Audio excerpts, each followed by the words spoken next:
Hello, everybody. Happy Friday. Happy drama-free Friday, to be exact. Welcome to my world. Let's see, who else here so far? Angel, I think that's Orla. Dorothy, Cheshire Cat. Cheshire Cat, I forgot your name again. Do I have it? Dar. Found it. It's gonna stick one of these days. Hi, Tam. Hi, Bonnie. Michelle.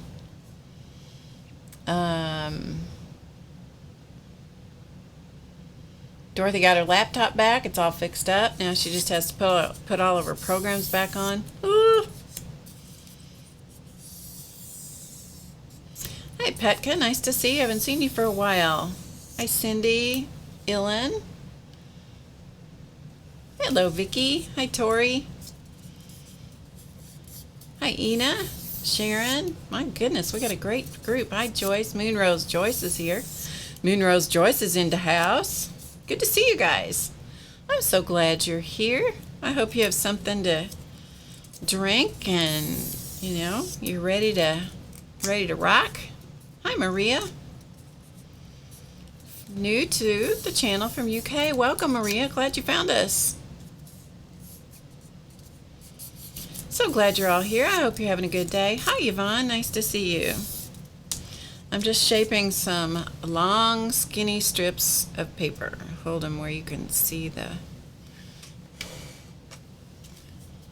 what I got. It's just a long, skinny strip. This is actually cardstock. So I'm just shaping it is what I'm doing. Hello, Melissa. Hi, Nancy. Great to have you guys join me. Thanks for being here. It's Drama Free Friday. Yes, it is. And I'm Barb. And hello, Linda McAllister. I'm glad you're here. Thank you for spending your Friday afternoon with me. I got crud on my monitor. That's better. Looked like nope. I must have splattered it last week. Last week, somebody left me a message that said, pretend with the splatters to pretend I was Jackson Pollock. And I'm like, yeah, not with all this stuff. I'd get in real trouble with the technical department if I just pretended that. Hi, Pavla. Hey, Auntie Michael JZ. Oh, yes, JZ, it did, or Michael, it did. I'm glad you said that because I just forgot to respond to you. Yes, it did. It got to me both places. Thank you. I'm sorry I forgot to answer. Usually I am pretty good about answering email. That one, until you said something right this minute, I didn't even remember I hadn't answered. Thank you. Hi, Sheila. Hello, Patty. I love that name. Ooh, Melissa has walked on Jackson Pollock's floor. Woo! Nice. That must have been fun. So how's everybody today? Hope you're doing well. It is Drama Free Friday. So we are, hi Lori, hi Patty. It's okay. Usually that doesn't get by me, but it did this time. Talking about responding to email. Auntie Michael in the chat sent me an email and I totally forgot to write back and respond. If nothing else, I almost always respond with thank you so much or something so you know I got it. Hello, Kim. Anyway, yeah. Melissa did the first website for his house. How cool is that? Good for you. That's wonderful. So your word for the day is imagine. Got to use your imagination. If you don't, you know what? If it is a proven fact by someone somewhere, sometime, that if you don't use your imagination, it goes away. Yes, it goes away. It disappears. It totally disappears. I don't know how that works. It must be like a muscle, like your imagination muscle. You've got to exercise it or it goes away. Anyway, So I'm so glad you're here. My name, in case you're new to me, I'm Barb Owen. And hello, Josie. It is a nice cup, isn't it? With a great message. Hi, Roesta. Hey, CB. Hi, Pamela. Your third live visit. Good. You like my laugh and my honesty? Well, I am honest. I'm going to tell you the truth. It's true. I will. Hi, Carla. Dorothy, I saw that you sent something on Twitter. I saw the message, but I haven't been to Twitter to check it. So I believe they are there, but I have not seen them yet. But I will. Hi, Sandy.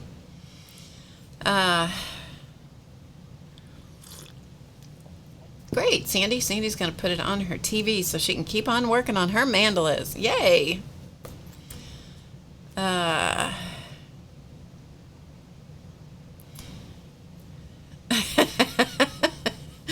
I try to make it fun here. I hope you know what? Hi, Marion. Good to see you. I hope that when you come here that, I hope that there are several things that happen when you come to Drama Free Friday. One, I hope that you just relax, take a deep breath, and just let go of whatever's going on elsewhere in the world. Let me turn up my air conditioner because it's making a lot of noise.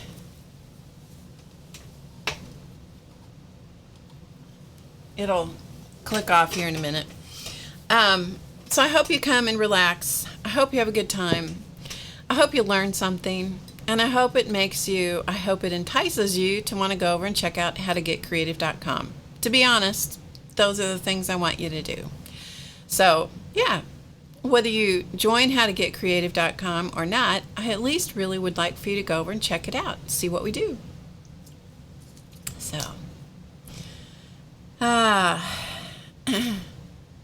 yeah, Joyce says she really needs to make a name list like she did when she first started watching. Isn't that the truth? Okay. Kuka. Hi, Lisa. I don't know. Hi, Katie. I don't know if that's how to pronounce your name. Thanks, Joyce. She says the air conditioner isn't a problem. And I appreciate that. It just, the roaring of the fan in the background just drives me crazy. Although it was broken earlier this week. And I have a deep appreciation for it now, let me tell you. Yes, I have a deep appreciation. Hi, Karen from the Netherlands. Thank you for joining us. So, hello, Josie Webb. Good to see you. So, yeah, so that's what I hope happens here. I want it to be a fun place for you to come. I want it to be the kind of place that you'll come back to. It's always interesting that there are some people that watch, at least start out watching or watch for a while, that don't like it. And it's like, I don't know why you'd torture yourself if you don't like me, if you don't like being here, because my personality doesn't blend with everybody's, of course. If you don't like it, why torture yourself? Just click it off and go find somebody you like. It's easy peasy. Hey, Janet. Kuka. Is that right, Kuka? Let's say that. If that's not right, you tell me.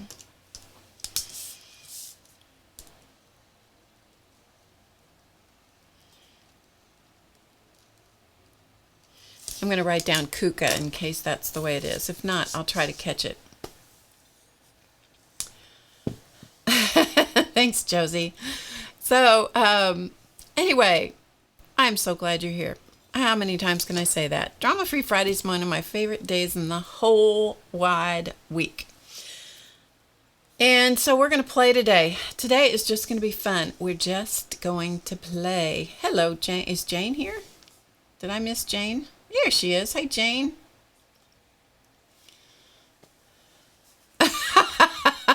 Nancy says, I hope you're having fun too, Barb. It always makes me sad thinking you aren't. No, believe me, I'm going to tell you something. If I wasn't having a good time doing this, I would not be doing it. Hello, Shu.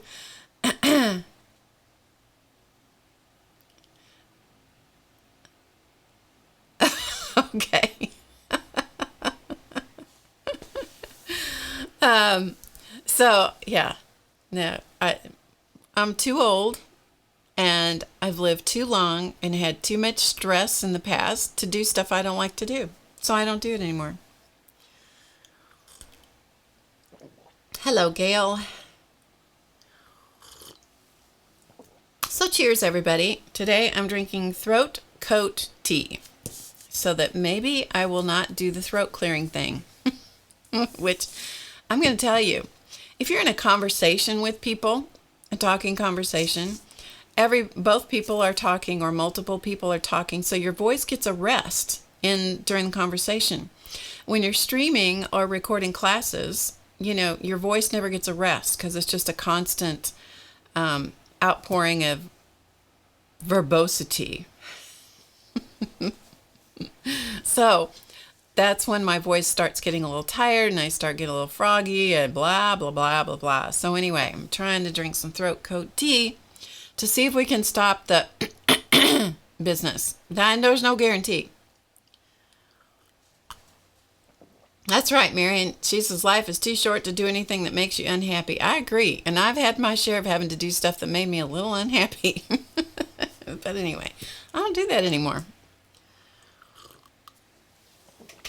Okay. Don't tell Race, even if he comes in. Do not tell him that we have illegal fluids on the table today. But we have to because we're playing with fire. Okay? We're playing with fire today. So, yeah. Anyway, welcome. I'm glad you're here. In case you're new, Drama Free Friday gets its name from the fact that when you come here, we know there's plenty of stuff going on, serious things in the world. I'm not an idiot, although there could be people who could argue with that. Some of whom I'm related to, but we won't go there. There's stuff in the world that goes on. We know that. Every week, every day, there's stuff that goes on. And but for a couple of hours every Friday, I just wave the magic wand and we make it go away. So we can just spend a couple hours playing, having fun, having a good time, and chatting and just enjoying, pretending none of it exists. So that's what we're going to do. Oh, Patty, well, we don't want to have that. Janet, I understand. I understand, Janet. I'm right there with you. So anyway, it's Drama Free Friday. So we're just going to play. We're going to get rid of all the cooties. And so welcome to any of you who are here that are brand new. It always amazes me that every week we have new people that come, and I'm so happy that you do. So a couple of catch-up things. Let's see. Mandala Madness is, tomorrow is Show and Share number 3. There is still plenty of time for you to join Mandala Madness if you'd like to and get in on those live sessions. We're having some really fun times there, and it is a kick in the pants to see what everybody's creating. I'm telling you, it is just the coolest thing to be able to have that many people together in one spot, live, with the cameras on, if they choose to, and they can show what they're doing and talk about what they like and what they've learned. And sometimes they talk about what they don't like, but most of the time we keep it on the positive side. So anyway, there's still time to join. So you'll find the link in the description box under the video. Those of you that know my son's girlfriend have met her. You might have met her here. You've seen her on stream. Her name is Nicole, and she has a YouTube channel called Nikki Beauty Bliss. She does makeup tutorials and reviews and all kinds of stuff. She's quite knowledgeable about beauty products and makeup. Anyway, I get so tickled watching some of her videos. She puts up a lot of videos here on YouTube. And I get so tickled watching some of them because sometimes the later in the day that she is recording, the less her mouth works. And I can so relate to that. I can so relate to that. So sometimes if my mouth doesn't work right, see, like this, doesn't work quite right, just pretend it does. I was going to show you the project from last week. I'm trying to think where I put it. Hold on, let me go get the cards that we did last week.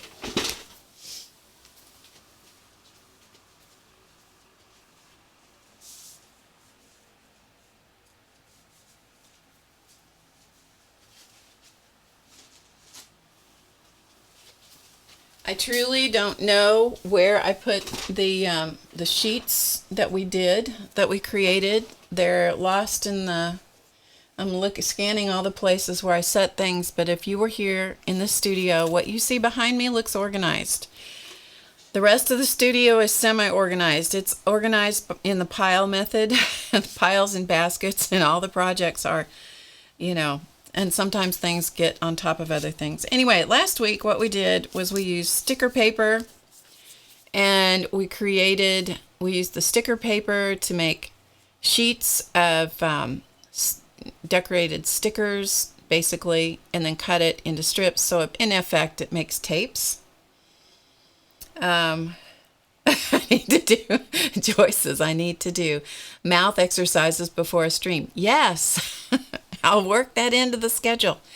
So anyway, then we took the strips and put them together and make just note card fronts. So there's one. So if you enjoy making your own note cards and you like making your own art supplies, meaning sticker paper, or this is kind of like washi tape, washi style tape, whatever you want to call it, you can take a look at that from last week. Here's another one. So just showing you, these are the finished ones. I always, in case you don't know, I always write a blog post sometime the next few days after we stream, and then you can go to HowToGetCreative.com. You'll see it. It's the first window in the upper left-hand corner is where the blog post will be, and you click that. It will take you over and show you all the steps. I'll tell you all the stuff I did, and that's where you'll see the good photographs of whatever the finished stuff is. So, yeah, please, prisms, prunes. Yeah, forget that, Nancy.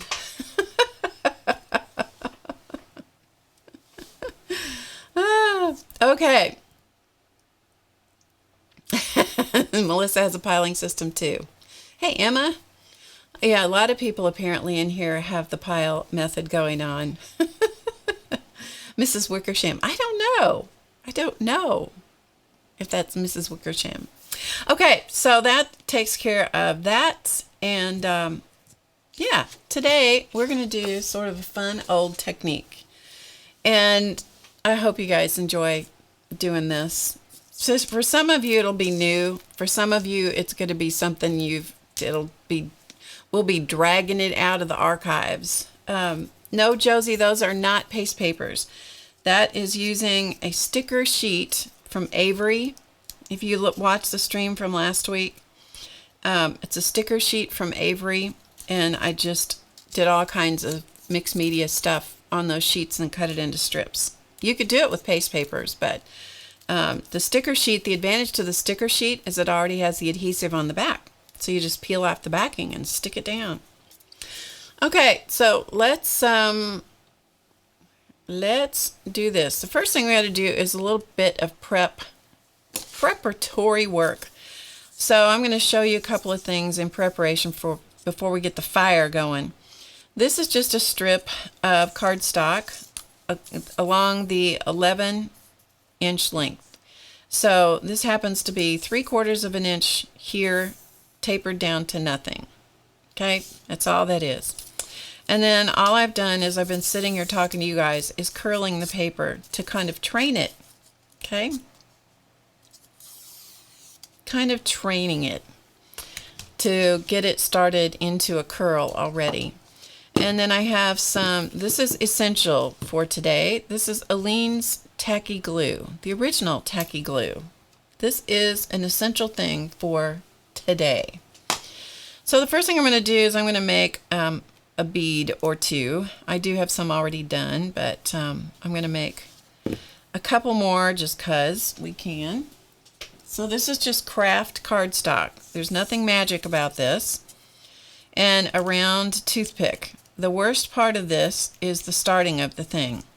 If you have one of the fancy bead rollers, which you can buy from different places, or a quilling tool might work too. I don't have one of those anymore. I used to. You can just slip it in the slot and then you can start rolling, but I don't have those, so there you go. So what I'm going to do is I'm going to put a little bit of glue on here because I find that the glue helps. Not much glue, just a little bit of glue. And I'm going to get this started, and I try to roll this as tightly as I possibly can.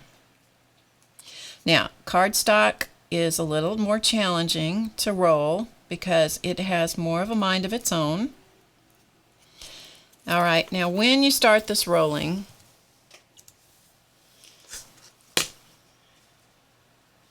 when you roll this, you want to roll this so it's even, so that it's even from side to side.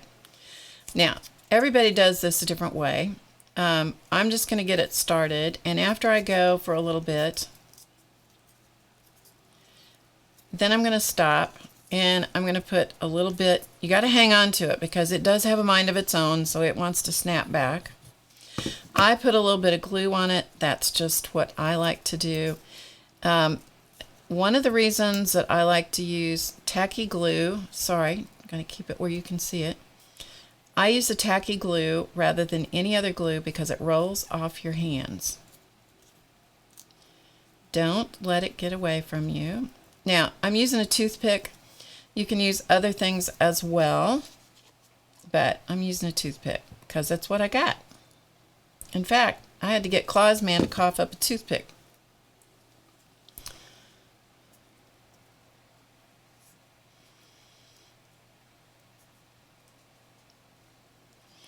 So you try to keep it winding as evenly as you can.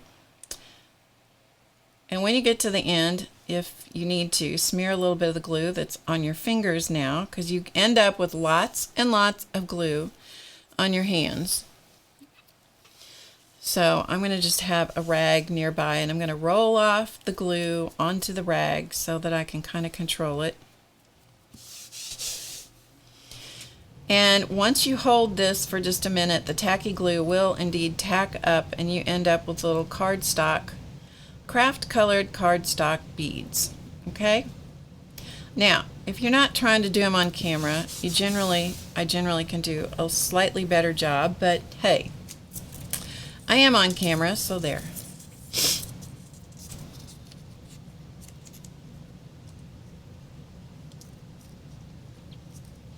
So once again, I'm going to get it started rolling, and this is the part where it would be much handier. And if you have issues with your hands, I know my hand's in the way, we'll go back over here so you can see a little bit better. If you have any kind of issues with your hands, arthritis and so forth, or other kinds of things going on, you might really be well advised to invest in the tool that has it's a little metal thing, has a slot in the end of it, because it would help you in the process of getting started. So I'm only going to wrestle this one more bead, but I do find that adding some glue helps. But I do like them done with the craft cardstock as opposed to just paper. But you certainly could do it with paper. Not a big deal. Okay, so just roll it, and I'm just trying to watch that I'm trying to roll it as evenly as possible. Although, to tell you the truth, if you have one that's not completely even from end to end, by the time you're done with this, it's not going to matter a whole lot. Okay, so add a little more glue.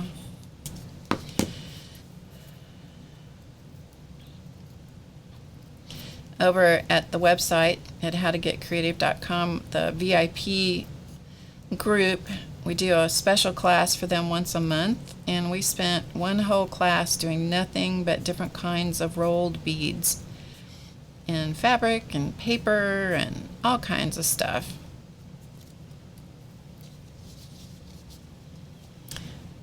Pamela says you can put a slit in a skewer and it works like the tool. Great idea. Good idea. Thank you for sharing that. I'm going to have to try that.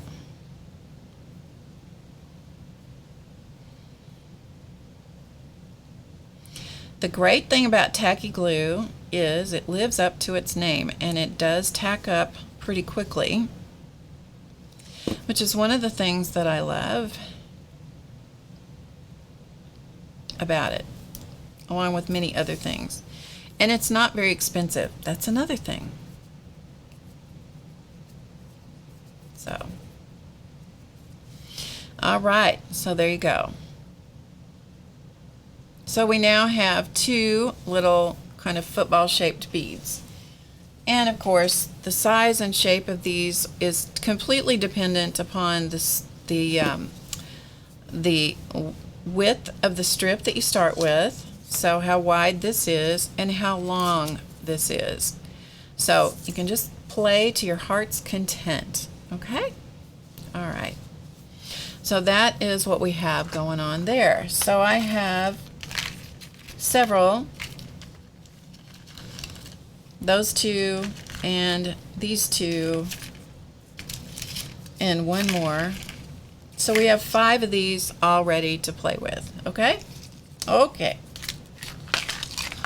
So the next thing I'm going to do is we're going to cover a notebook. And I'm going to cover it with brown paper. So this happens to be a Moleskine notebook. This is the, well, I'm not sure which one it is, to tell you the truth, but it measures about 5 1/4 by about 8 1/4, and it's about 3/4 of an inch thick. So that is what this Moleskine is, or Moleskine. Okay, whatever, however you want to say it, it's fine. All right.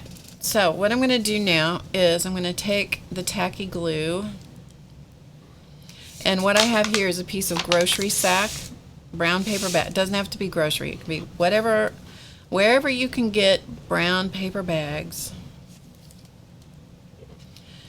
And I'm just going to put the glue over this cover. I'm also going to put some of it on the spine here. And then I'm going to spread the glue with my finger, or you could use a spreader. I just find I get maybe a better job. Could be my imagination, but hey, it's my imagination. I can make it up if I want. And I'm just going to spread the glue out so it's good and has a good layer of glue. And I've put parchment paper in here to protect the pages. That's what you see here. That's parchment paper.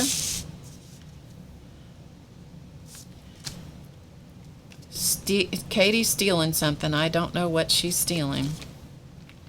That Katie, I'm telling you, you got to watch that Katie. Katie Fowler's trouble.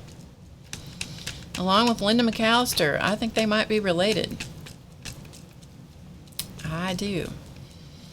So just go over this with your, you don't want so much glue that it's dripping, but you know, tacky glue is not going to drip anyway. It's thick enough that it doesn't drip.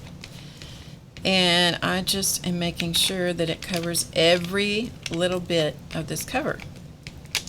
Now, I don't have a whole lot of brown paper here. I cut myself a little short. It's always better to have a little more, not have it quite as skimpy on the measurement as I did. So, all right. It's also good with doing this stuff to have a lot of baby wipes handy. So what I'm going to do here is I'm going to try to get this centered here so that when I put this paper on, it will cover my book cover entirely. Okay, so then smooth it, smooth it, smooth it.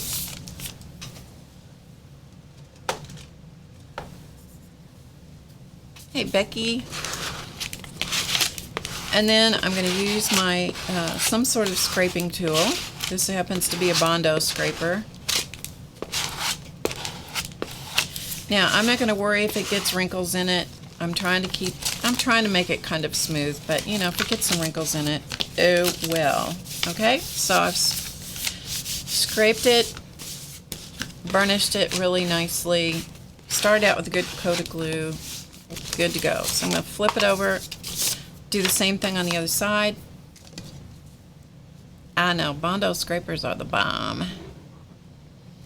Bondo scraper, any kind of scraper. You could use a credit card.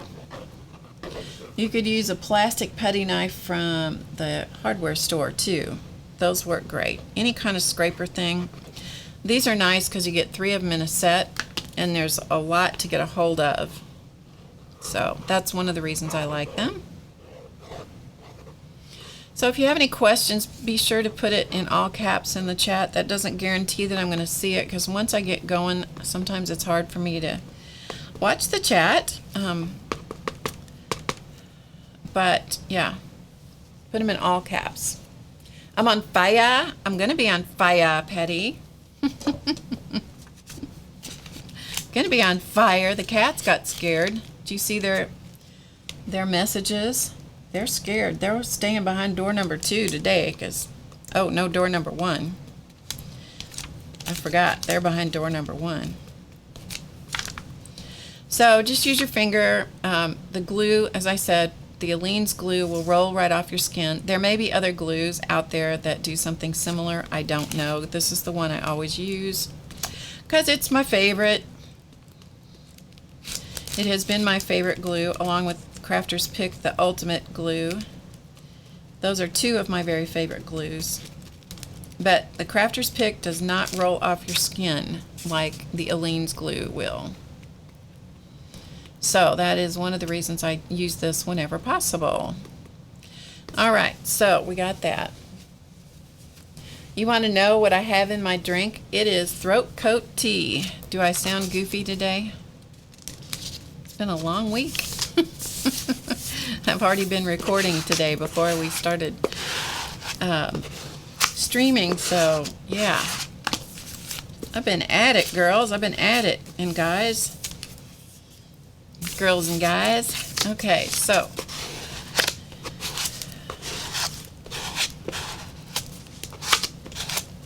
Alright, so there is my covered notebook.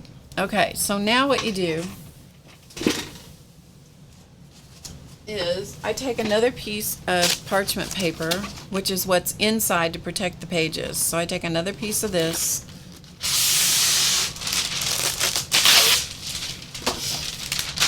wrap the book up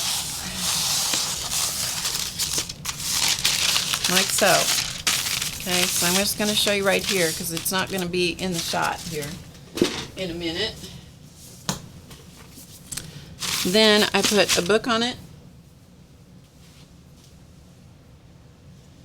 And I do have a book press, so I can use the book press to press this in, but just to show you what you do if you don't have a book press. And then you put something heavy on it. This happens to be an antique iron, and then set it aside and let it dry overnight. Alright? That's what you do.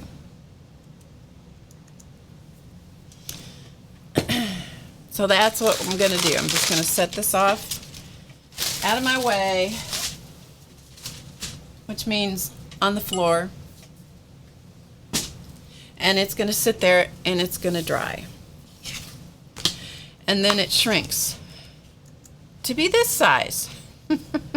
I'm just kidding. I'm kidding. I'm kidding. It doesn't. Anyway, so this is another one of the little Moleskine journals. This one happens to be 3.5 by 5.5. I love this. You can get these in sets of 3. If you have access to Piccadilly journals, they are a very similar product. Usually a little less expensive. It's magic, people. It's magic. Come on, get with the program. It's magic. Yes.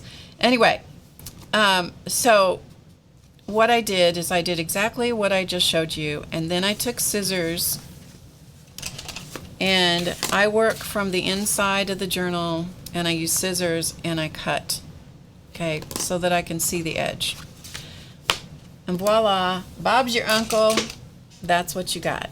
All right, so we have that ready to rock and roll. So we have beads ready. We have a journal cover ready.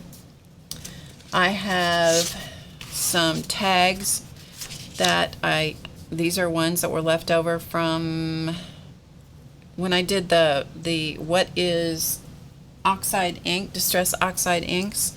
So these were tags that I cut using a tag as a pre-made, pre-cut tag that I got at craft store as a pattern. This is almost 3¼ inches by 6¼ inches, and they don't have a hole in them yet, but you know, I can still punch the hole in after the technique. These are just craft cardstock, so we have those. So we have beads, we have a journal, we have tags.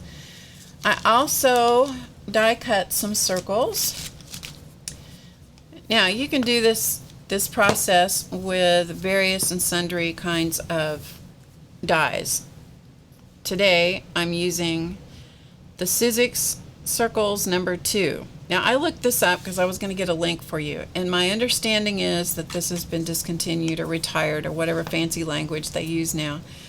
But what I want you to see is what it has. This particular one has 4 sizes of circles on one die. Okay? Yeah. And so this is circles number 2. There is another one that they have that has circles, but it looked like they were much bigger, so yeah. You can use punches. You don't have to use dies. You can use punches. This is another one that I have. This is all the same size circles, and this one is usually, or where I found it was in the fabric department. Okay, so it's also by Sizzix, but this was intended to be used mostly for fabric, which I have used it for fabric. So anyway, using those 2 dies, I cut a bunch of circles. Okay, so that's what we have going on here. And when you die cut them, I just put them in a bag. So these are the paper bag that I use to cut and cover my journal, my little journal. Okay. So that's what I have, is a whole bunch of those. So I'm going to get out a couple of these, and you don't have to do it the way that I'm going to show you. You can do it a variety of ways. Sometimes I have glued the layers of paper together because you want these to be double thickness. Sometimes I have glued a big sheet of paper together first. You know, so I'll start out with a double sheet, you know, like take a grocery bag and cut it in half, cut the bottom off of it, and then I'll put glue all over it and glue the 2 halves together, so I have a big sheet of double thickness grocery store paper, you know, the brown bag. But what happens is you end up using, let's see if I can show you what I'm talking about instead of fumbling about it. Here, this is trash. Do you see how much you're going to lose? See how much of that, see how much you're going to lose? Long week, people, long week. So all of that, you know, if this were glued together like so, you're going to lose a lot of paper. So that means you're going to waste a lot of glue. So anyway, yeah. Back to the table. Okay, so I have die cut or punched these. You do pretty much, it's you know, I like having them the same size. So die cutting or punching works for me. So I just put the glue on one side of one piece. Katie Fowler is easily entertained by me. Just saying. So I put glue on one side and then put them down, stick them together, and then burnish just like we did with the covering the notebook, so that squeegees all the glue clear to the edges and gets rid of any lumps. Okay, so you can do it any way you want to do it. There is for every technique, for everything that anybody does, there's 1,000 ways to get there. Just saying. So I say do it the way you want. Or you could glue the 2 sheets of paper together, and then you don't even have to use a die. You don't even have to use a punch. You can just cut out wonky circles, and that'll work just as well. Okay? So I've got a couple of double thickness grocery store circles, and then if they're not matched up perfectly, then you can, match them up a little bit better, or you can go, oh, that's the way I meant for it to be. And then put something heavy on top of that, let it sit and dry. So it's good if the project is dry. So I'm going to stick those under my phone, let my phone do the work.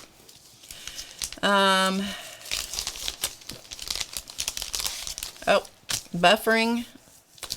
It must be in your world there, Linda, because it's not buffering here, which is good thing. Good thing for us. Sorry for you. So once these are dry, this is what they look like. You can't tell a lot of difference, but let me compare it.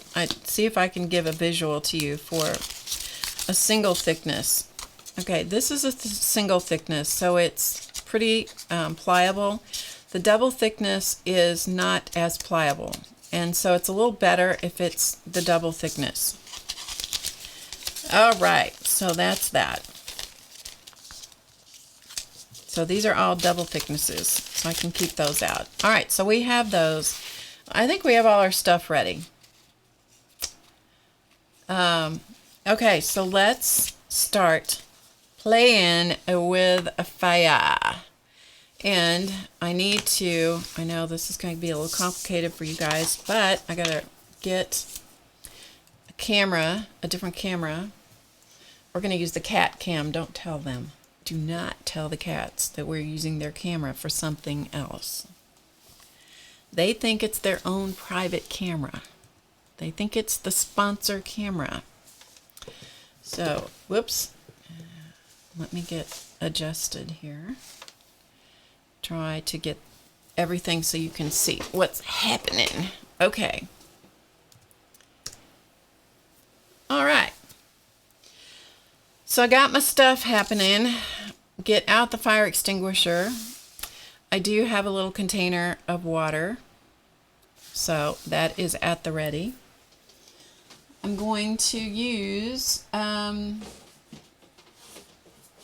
have a board that is made out of some kind of laminate stuff. I don't know what it is. I use it to watercolor on when I very infrequently get the idea to watercolor with my praying watercolors. Don't tell people. Okay, I have a candle. You want to have a candle that is where the wick is exposed. This happens to be in a dish. It is well melted, so it's not going to tip over. If I were going to use a candle like this, I would need to put it in something to anchor it. Okay, there's way too much chance of that falling over.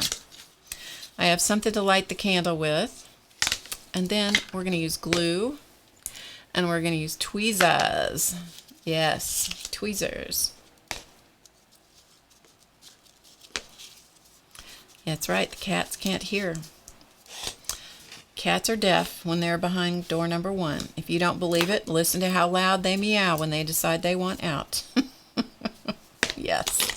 Okay, let me get myself organized a teeny bit better here so you can see. The other thing I have here is a palette.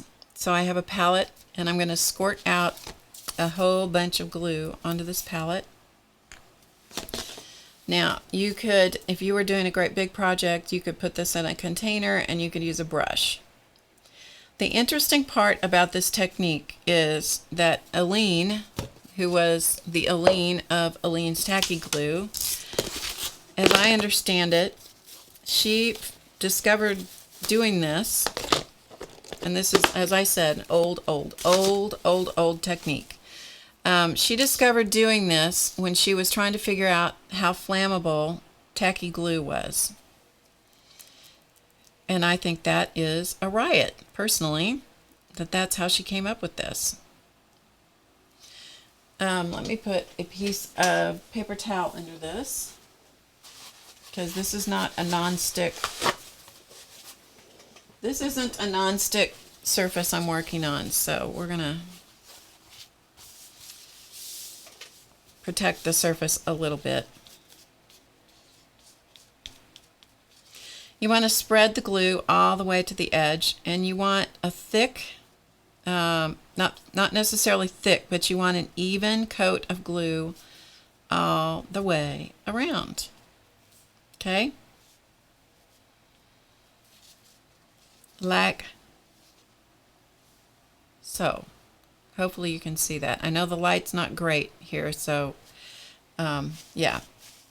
And then get the glue off your fingers as best you can. That's why I've got the baby wipes and this paper towel and so forth. Now what I'm going to do, you don't want things that are going to fan the flame.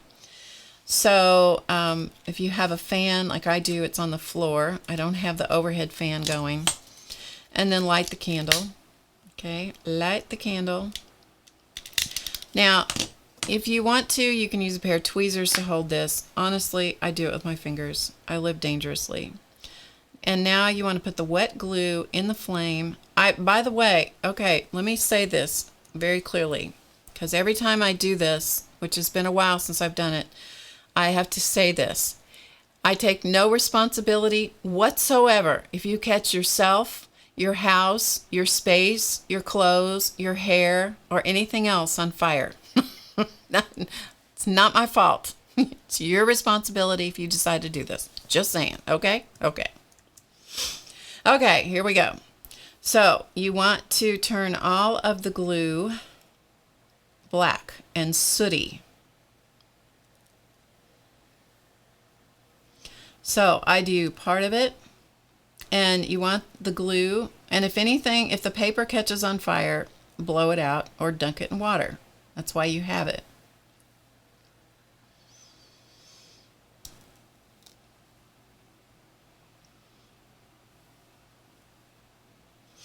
And once one side of it gets nice and black and sooty looking, you can see, then I'm going to go to the other side, and if I where I had was holding it with my finger, I might add a little bit more glue where I was holding on to it. Okay, so I've got the glue on it, and then go to the other side.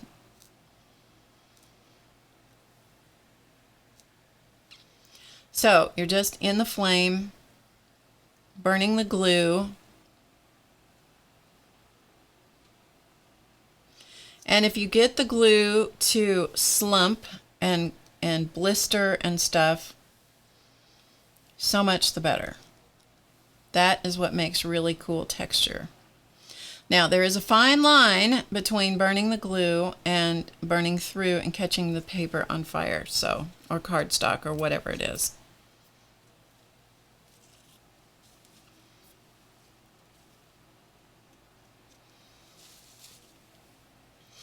As I said, I take no responsibility whatsoever if you catch something on fire.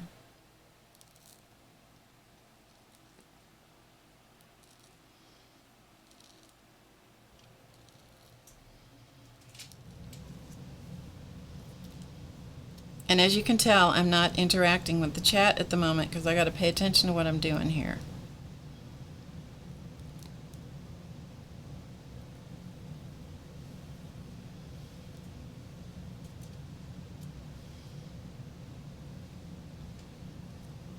So what you're looking for is an even coat of soot, black soot.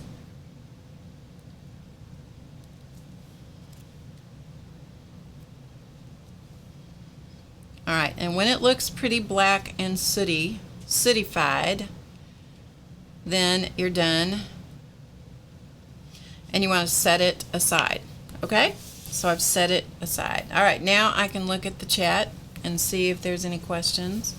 It does not smell bad, but it is a really good idea if you're sensitive to odors of any kind. It's a good idea to have be in a ventilated area, but there is no smell.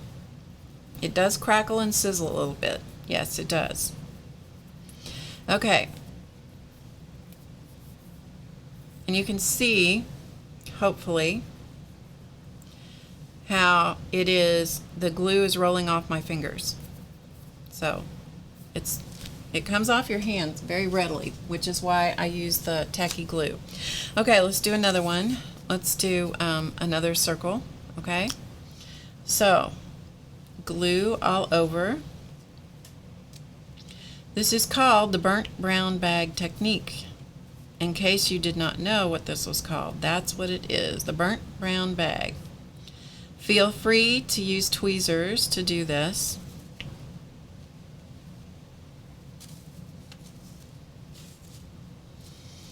I don't tend to use tweezers because I'm not very good with them. I'm tweezer challenged.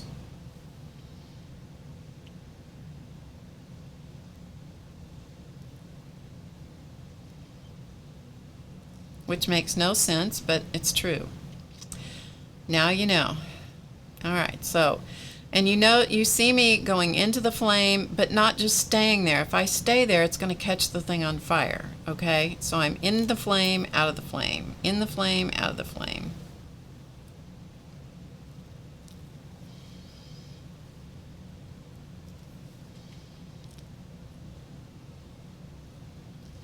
And sometimes I do catch the paper on fire, but usually it's not much. And that's why I have a container of water, so I could, if it got bad, I'd just drop it in the container of water and be done with it.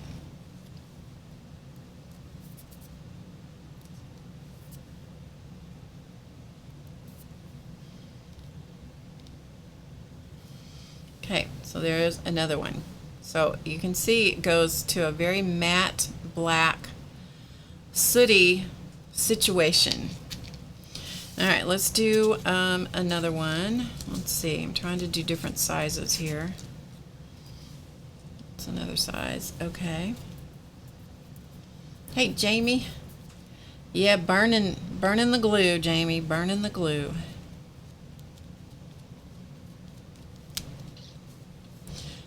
Okay, so add the glue.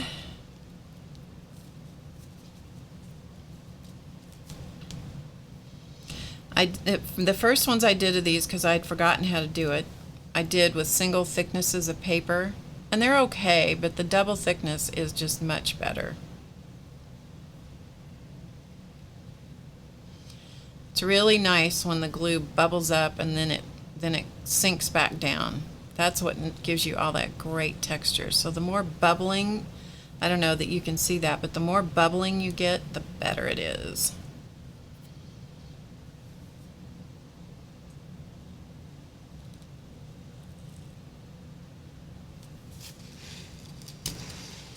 See if I can get it over closer.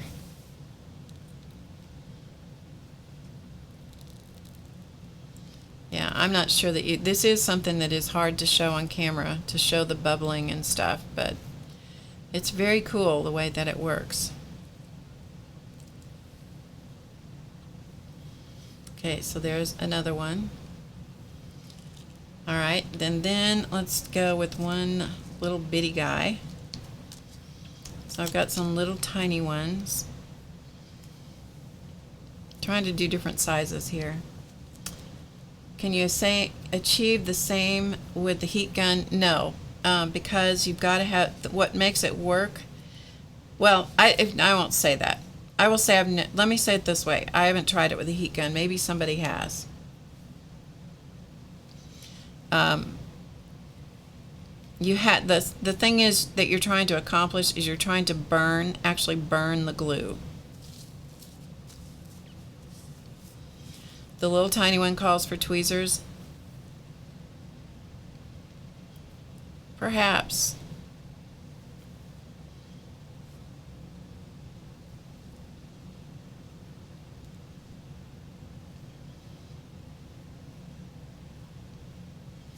Just go in and out of the glue. In and out, in and out.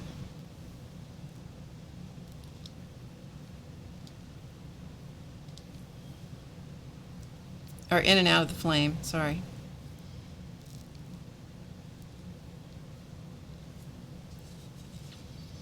Okay, so there is that one. All right, so we're going to set those aside and just let them sit. So we have 4 layers of circles, and maybe we'll do just one more. So we'll have 5 circles, and then I'll save the rest for another day. So we'll do one more. Hopefully you can see pretty much what's happening. This does use quite a bit of glue, I'm just saying. So that is one of the things that's really nice about tacky glue, is it's not a very expensive glue.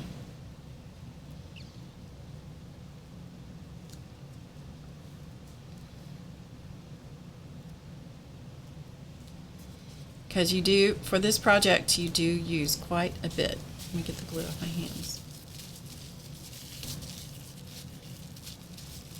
Yeah, Joyce says don't do this if you have long fingernails with polish on them. Yeah, well, A, I don't have long fingernails, and B, I don't have polish ever. So I think I might have bought 2 bottles of nail polish in my life. If you have acrylic nails or anything like this on your fingers, don't do this. Okay, just don't do it.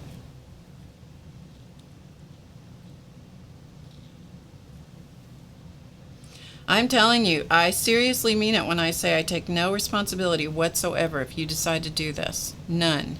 Don't call me, don't get upset with me, don't email me, don't text me, don't be mad at me.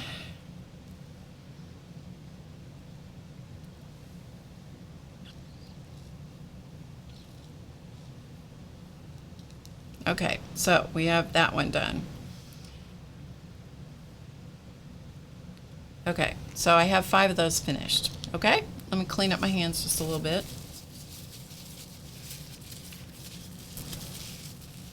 Hey Alice, good to see you. Hi Jill.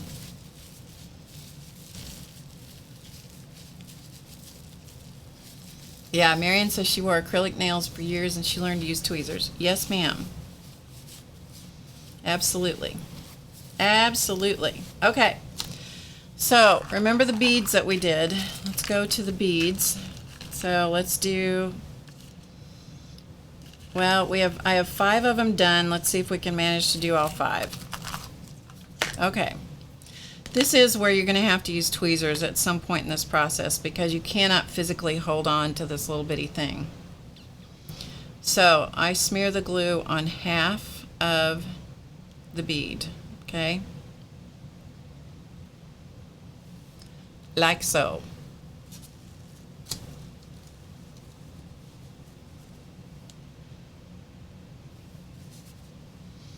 And this is where you want to use the tweezers, and I use the kind that you pinch to open and then let go of it, and it goes closed, so I don't have to keep pressure on the tweezers. And then burn the glue.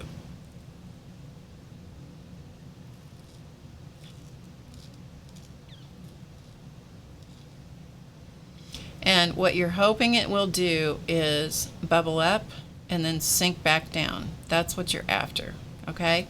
So I'm going to set that one aside and let it cool off a minute, and then we'll do the next one. So we'll do these in 2 stages.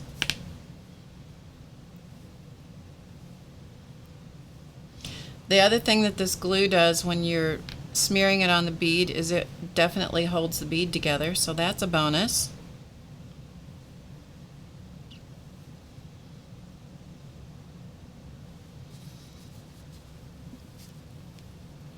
Bonus, all right, hold on to it, burn it.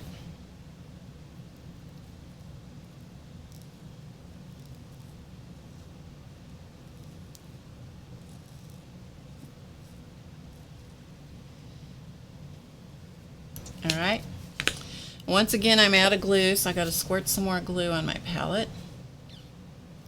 Told you it takes quite a bit of tacky glue. All right, so let's go again.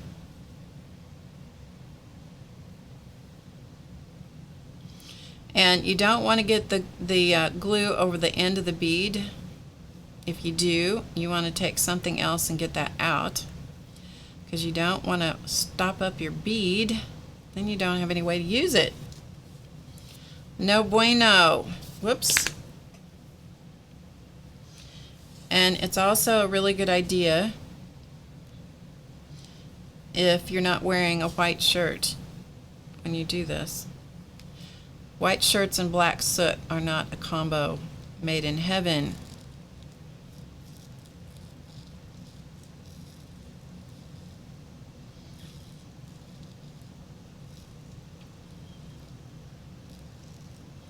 Okay, Maybe we'll just do 3. We'll just do 3 of these. You don't need to see me burn beads all day. Okay, let's go back to the other 2. So now we have to do the opposite side because we only have half of it done. So I'm going to smear glue on the other side of the bead, the other half of it.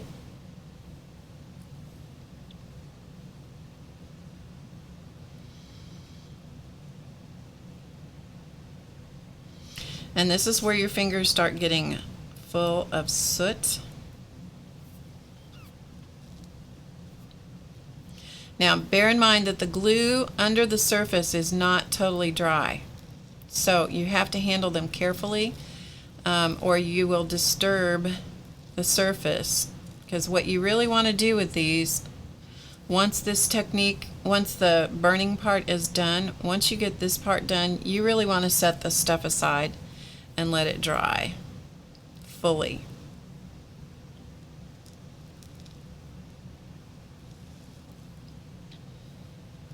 Okay, good enough on that one. Get off the tweezers. Get off. Thank you. It was being ornery. We don't want it to do that. Okay. If you don't like getting your hands messy, believe me, this is not the project for you. Just telling you. Fair warning.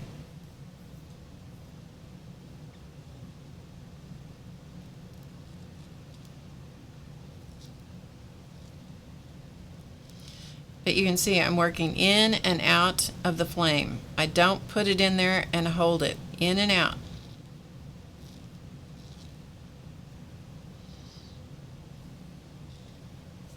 Okay, I'm going to see if I can show you this. Let me see. Here it is. So I'm going to try. That's as close as I can get it. Okay. See how that looks all gnarly there? See all that gnarly stuff? That's what you're after. You're after gnarly, gnarly stuff. Yeah.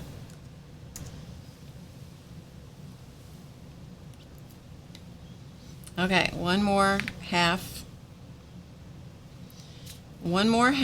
of this bead, the last bead that we're going to do.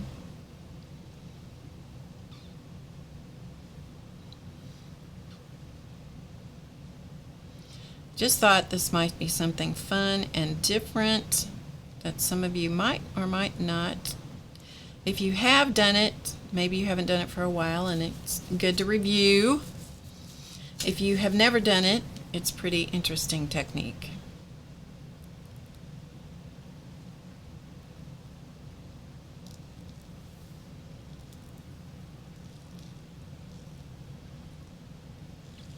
But the glue will bubble and expand and just kind of blow up, and then it sinks right back down to the surface.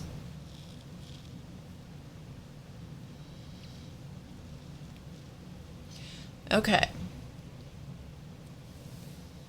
Alright, then I'm just going to let those just sit over there and do their thing. Okay? Alright. Oh, that's fun, Katie. Katie was thinking about doing this yesterday. That's cool. Alright, so the next thing we're going to do is let's do a tag, shall we? Now, when you're doing a big surface, you might want to just take the lid off the glue.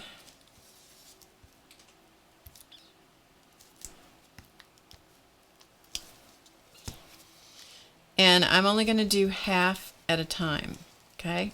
By the way, if you don't know how to keep your glue lids from sticking, you want to use Vaseline. Probably has some other name in other countries. But Vaseline over the threads will keep your lids from sticking. That works with anything. Paint, glue, gel medium, anything.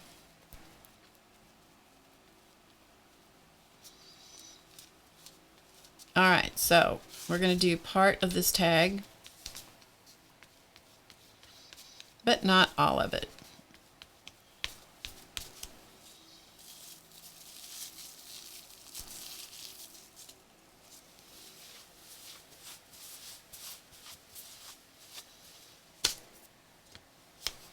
I'm going to put the lid back on here, and I store my glue upside down in a can, and that is so that the glue will stay down in the tip. So I have it stored in a can like this, so it will stay down in the lid toward the end. Alright, so here we go.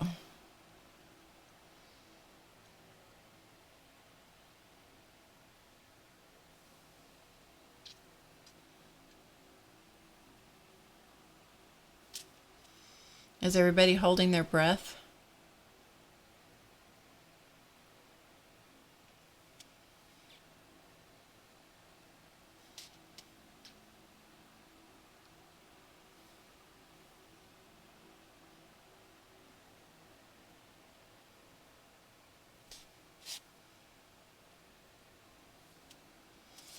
Not getting quite as much of the blistering as I want.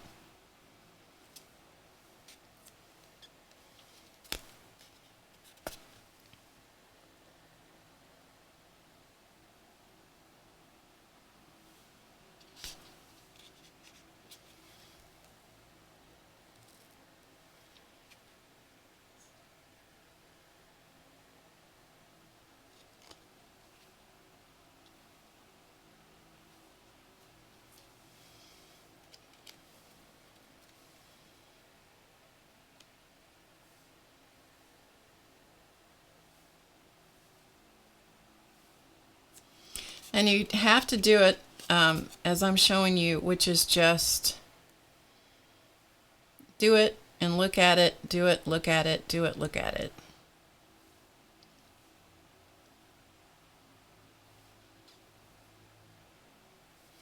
Okay, so we've got, you can see some of the slumping and so forth. You really want it to be fully covered in soot rather than shiny, but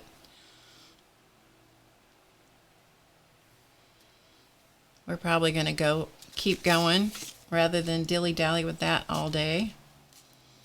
More glue on the other end of it.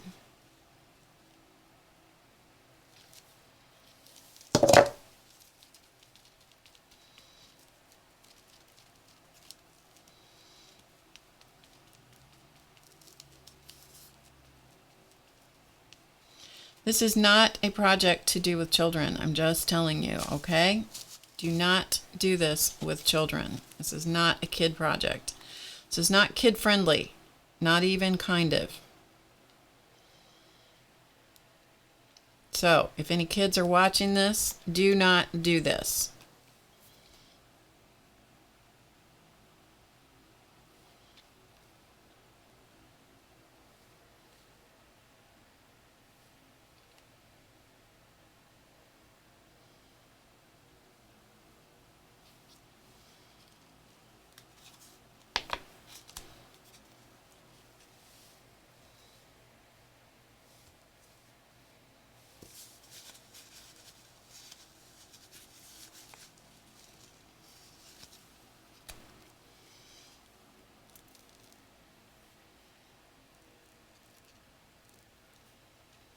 If you can get down to the level of the flame where you can actually see what's going on with the blistering of the glue and stuff, even better.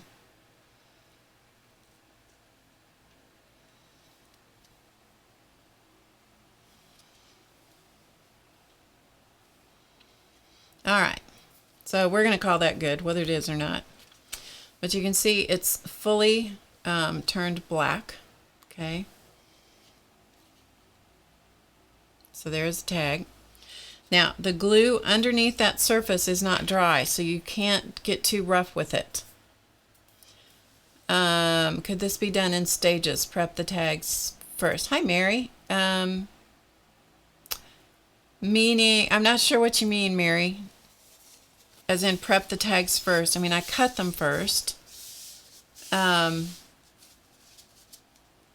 I'm not really sure exactly what you mean, Mary. Ask me again. Hey, Ruth. Good to see you, my friend. Ruth had surgery this week. We're glad she's here. Okay. So this I'm going to have to just be real careful with. You can hear it in the flame? Yeah, exactly. So I'm going to open the book. This is the cover of the book. I'm going to put glue on a good share of the cover. Maybe not all of it. Yeah, the glue has to be wet. That's right. The glue, for this to work, the glue must be wet.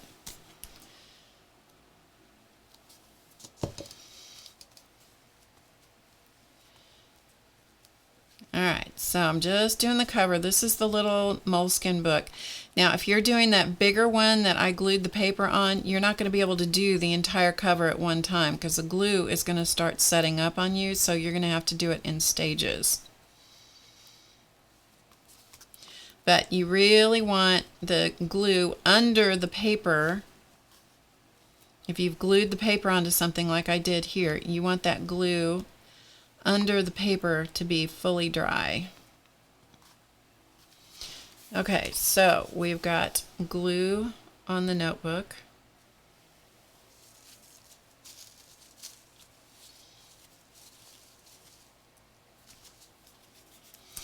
And here we go.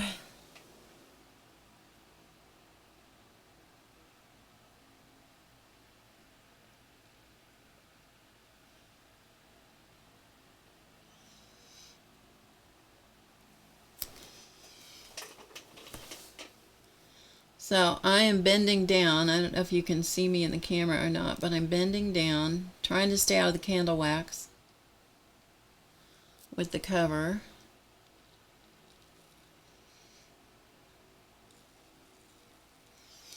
And looking at what's happening.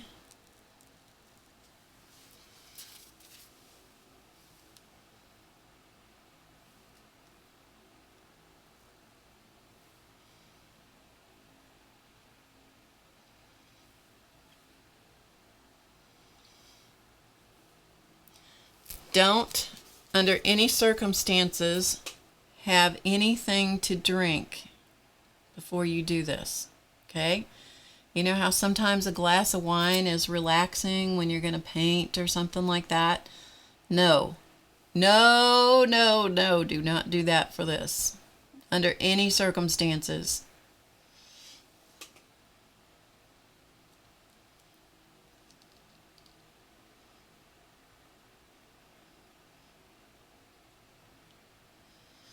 You will be hating yourself if you decide to do that.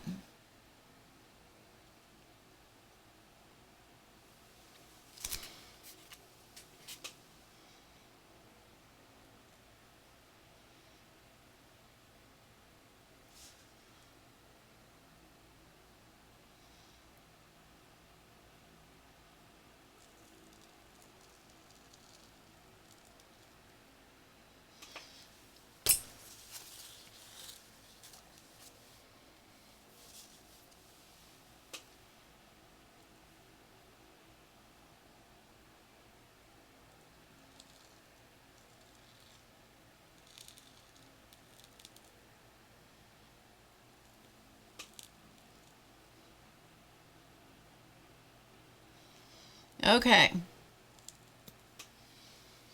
I think we pretty much got it. And we even got a little bonus. We got some wax in it from the candle.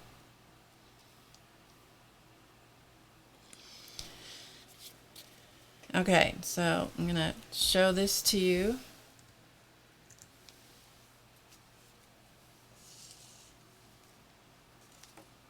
Give me a second to get the camera. Okay, can you see all that great texture? Especially right up in here. Ooh, that's lovely. All black and sooty. Sooty. Okay. It's a good idea to use a sealer when you're done. This is only the first part of the process, however. So, whoops, sorry. Wrong camera. So you got to hang with me because this is only the first part of the process. So let me see if there's any more that wants to burn there. Don't think so. Okay, so we've got the first half of it done, so now we're going to go to the other half.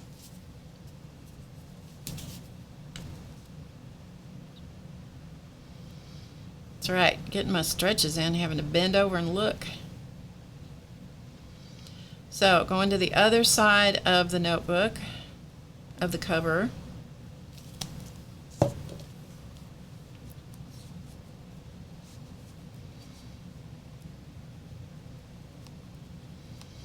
Spread on the glue. I'm going to flip the pages the other direction. Now, your pages, if your pages are extremely valuable to you, you're going to want to cover the inside of the notebook with parchment and secure it so it's covering the pages, right? Because you may get some soot in there, but actually I think that could be very cool. You could get some sooted pages. Bonus! Yeah, bonus.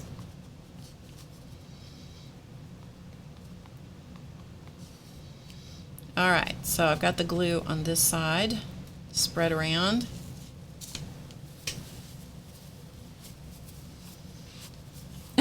Breathe, Nancy. Hi, Diane.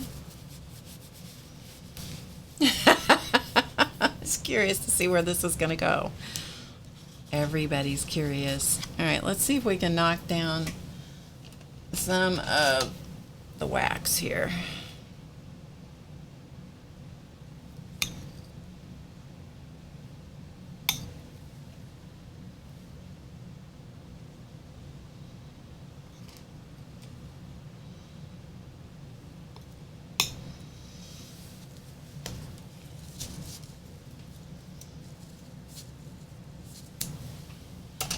All right, back to the other side now.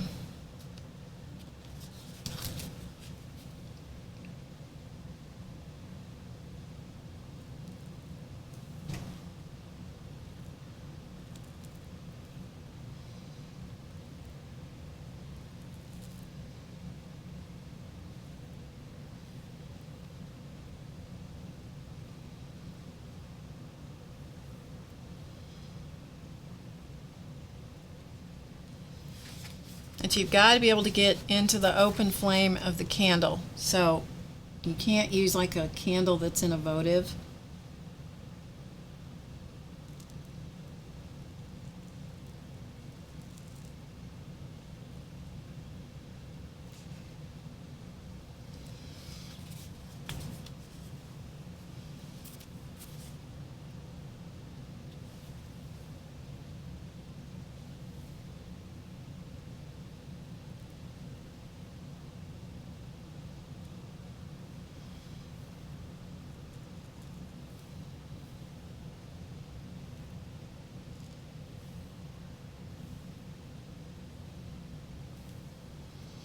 Okay, I think we pretty much got it sooted up. Okay. Nancy, you can breathe now. The candle's out. I'm going to set the water to the side. I think we burned everything I intended to burn. Set the candle away from us. So we're done with the flaming. Yes, yes we are. Okay. Everybody can breathe now. Put the sponsor cam away. They'll never know. We will not tell them. No fire was started. So hello to everyone that came in while I was doing that. I wasn't paying too much attention to the chat.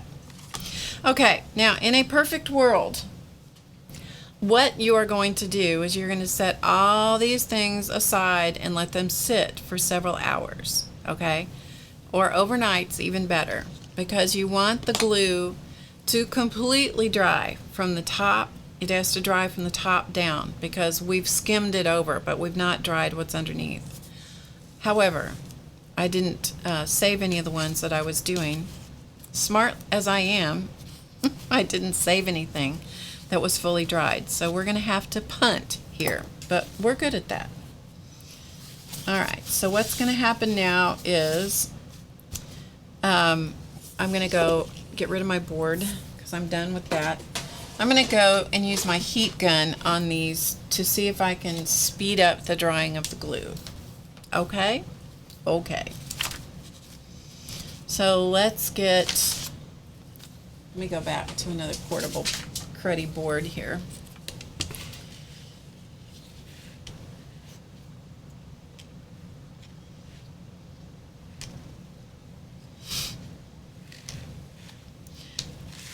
I tell you, sometimes these girls know too much about me. Okay, so we're going to get this camera. We're going to go here. So this is my cruddy mat here. So we're just going to give them some heat. I'm going to get something to hang on to them with.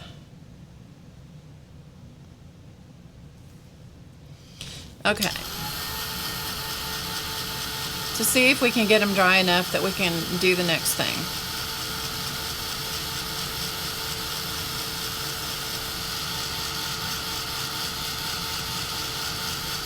Hopefully we can. If not, you'll catch the idea.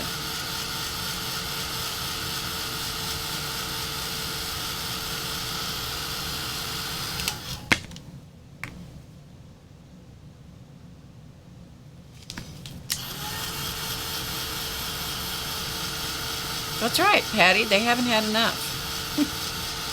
They had heat, but that doesn't necessarily mean they're dry. That's the issue.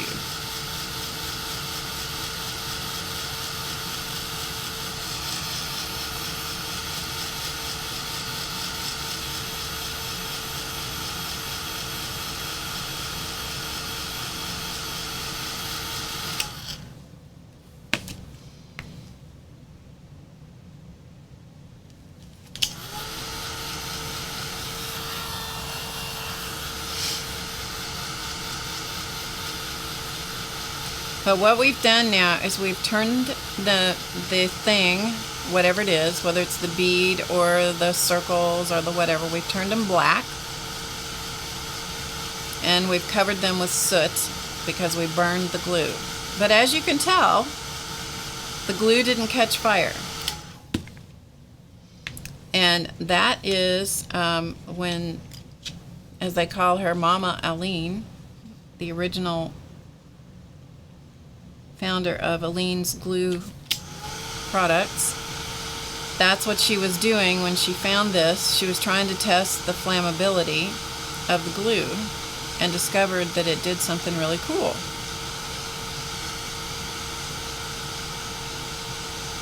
It is my crud mat. It's nasty. This is the mat I use when I'm doing alcohol inks. Because in case you didn't know, alcohol inks really stain. They stain to the point that you cannot clean them back up on a mat.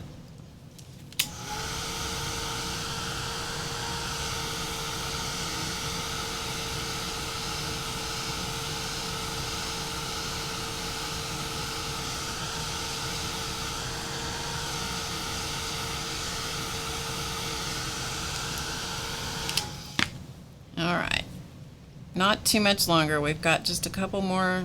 We got 3 more circles, a tag, and the notebook cover. Then we'll move on to the next thing. Are you guys excited to see what's going to happen? Alien glue, that's right.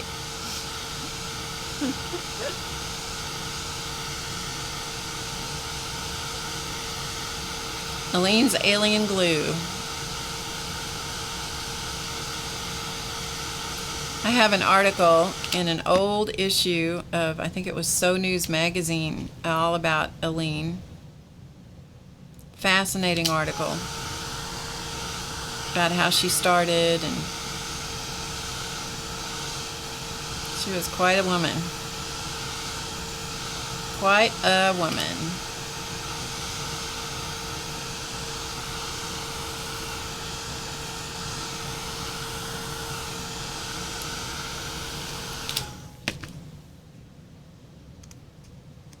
Yes, Jamie, they're burnt to a crisp. Burnt to a crisp.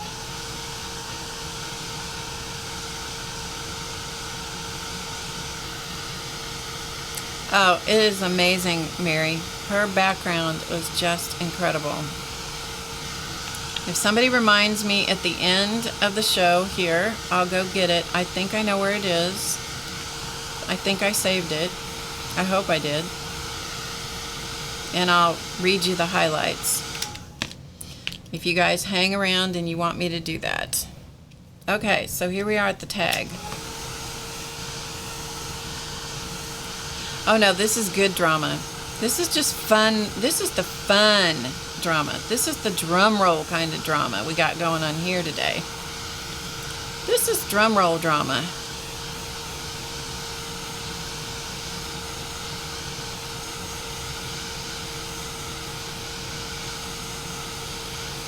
Yeah, CB says that her daughters still occasionally make YouTube videos. Yeah, I think it's called Cool to Craft, isn't it? Crafty, is it craft?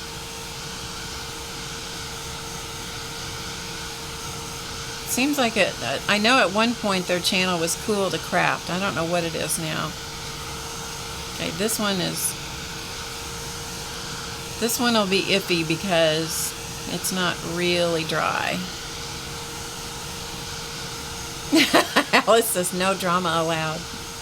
Except the fun kind. Except the fun kind. Okay, let's see if we can get this little book cover to dry, shall we?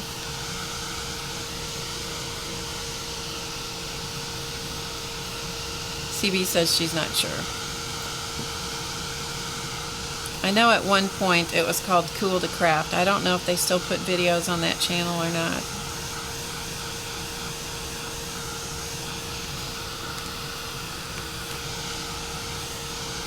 Let's see, I'm getting soot inside the pages of the book.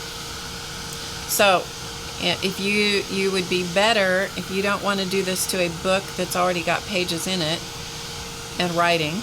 You could do this to make your book cover, and then after it's all completely done, then you could bind the pages into the book cover. That would help control, because you would have all the soot sealed in and so forth. Okay. All right, so let's go back to the original things. And at this point, I'm going to switch to the other camera, the close-up camera. So hopefully we can do this where you can really see what's happening. And I hope that these will work for us. Okay. But remember what I said about these really should dry overnight. So this could be a terrible failure. We're going to give it a shot. We're going to give it a go. And if it doesn't work, we're going to always wish it did. Okay, so here we go with the beads. All right, here are our sooty little beads. I'm going to take a paper towel and I'm going to gently, and this gets your hands very nasty. If that freaks you out, this is not the thing for you to do.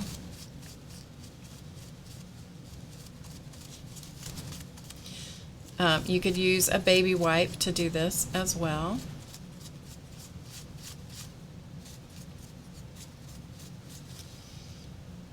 Alright, now let me see if you can see this. I'm as close as I can get for you to be able to see what's happening here.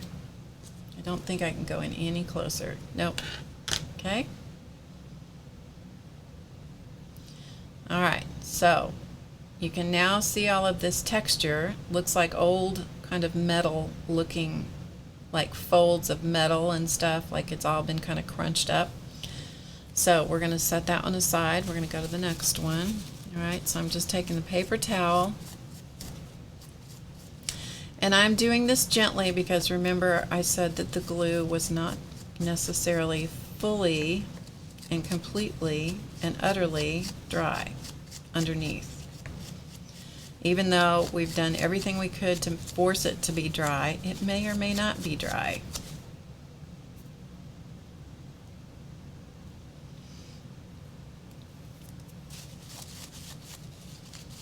So what I'm doing is just wiping off the soot to reveal all these cool layers of distressed whatever underneath. Okay?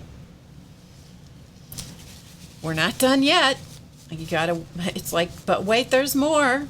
Yes, it's a but wait, there's more moment coming. Yep.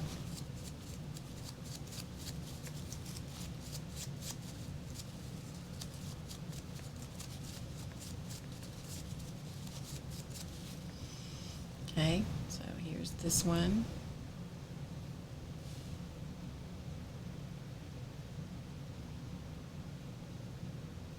All right. Let's go to a circle. Let's see what happens with the circles.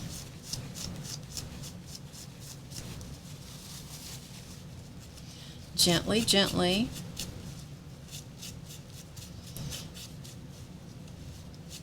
Brush away the soot.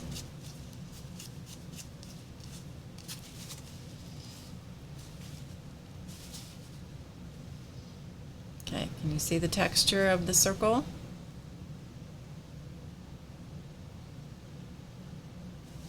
Okay, keep going.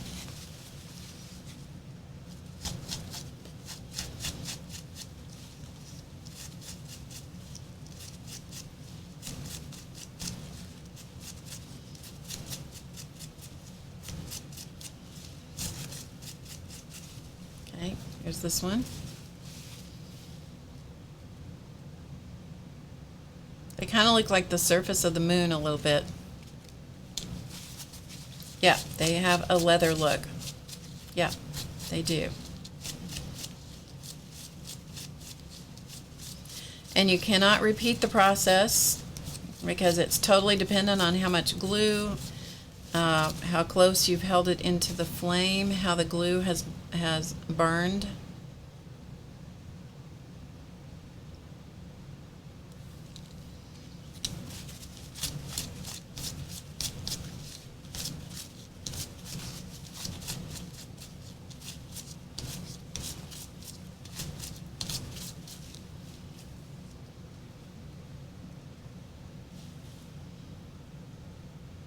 Cool, huh? Okay, one more. Got one more little circle. Then we'll see if we got anything with the tag and the book cover. Okay, there's the little one.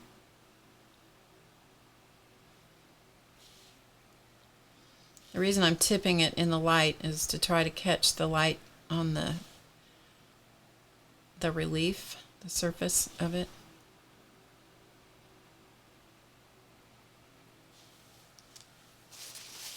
All right, I am, Diane, that's what I'm doing, just rubbing off the soot. All right, so here's the tag before. So we'll see if we got anything with the tag. This one didn't do as well because I didn't get the blistering. Didn't get the blistering of the glue on this. This was cardstock, so I don't have quite as much texture on it. There's some down here toward the bottom, but not quite as much texture as I would have liked. Still get some, but not quite as much as I would have liked. So that's the tag. Not necessarily terribly successful on the tag. Okay, so now we'll go to the book cover.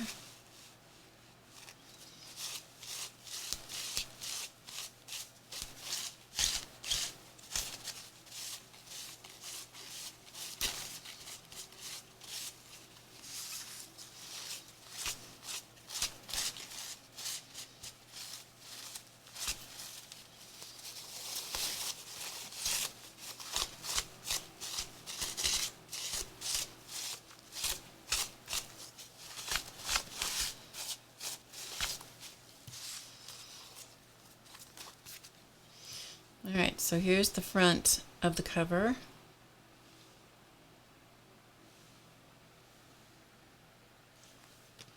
And the back cover. This crease is from the paper. This is from the paper bag. This was covered with paper bag. So that crease came from that. Alright, so that's what we've got so far. Alright, so I'm going to clean the soot off my hands with a fresh baby wipe. Get the worst of it off. I know, isn't that cool? Alice says the moleskin looks 100 years old. It's very cool, isn't it? Okay, so just getting the loose soot off my fingers.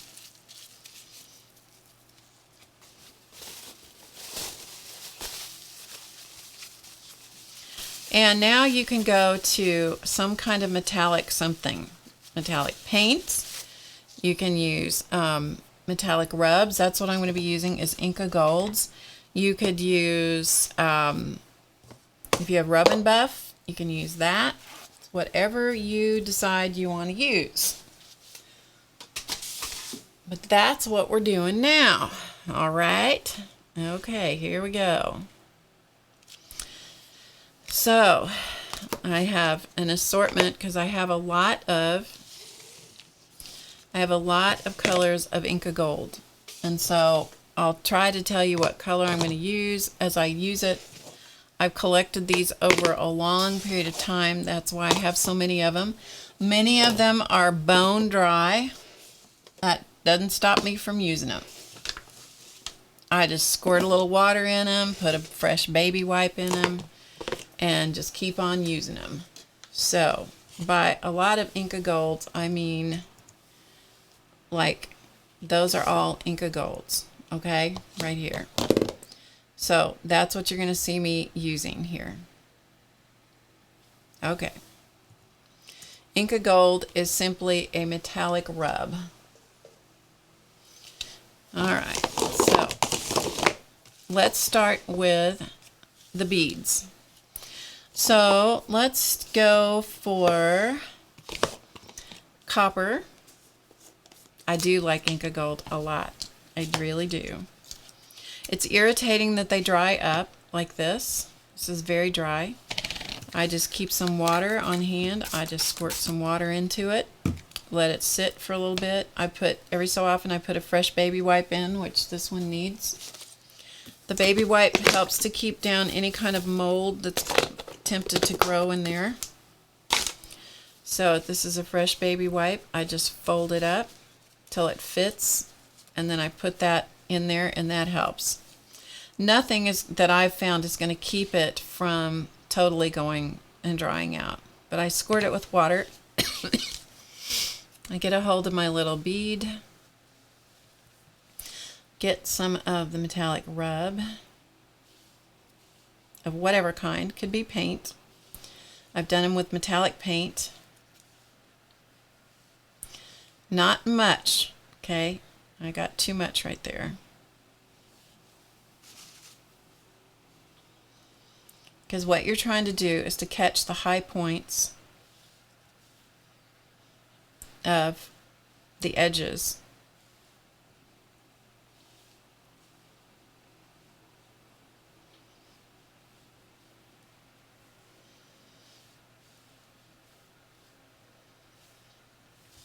And there is our little, this was cardstock, okay? This was cardstock rolled up to create the bead.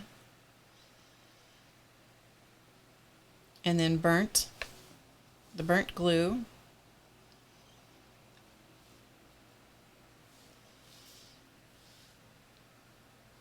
And then I'm going to let this sit, and we'll probably put another color on it.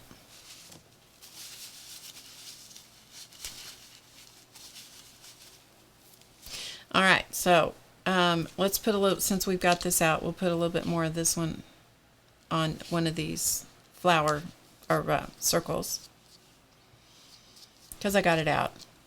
Technically, they don't recommend that you put your finger into your Inka Gold. That is one of the things that puts bacteria into the pots. I'm the only one that uses these, so if something grows in it, you know, I'm not going to sweat it. Okay, can you see how it picks up the edges and makes it look more metal-like, right? Okay, we'll put that one away. We'll pick out another one. Let's go for, I have gold here somewhere. So this is just that one. That color that we were using right there is copper. Okay, I just used copper. Now I'm going to use, sometimes the names are on the top, sometimes they're on the bottom. Now we're going to use gold.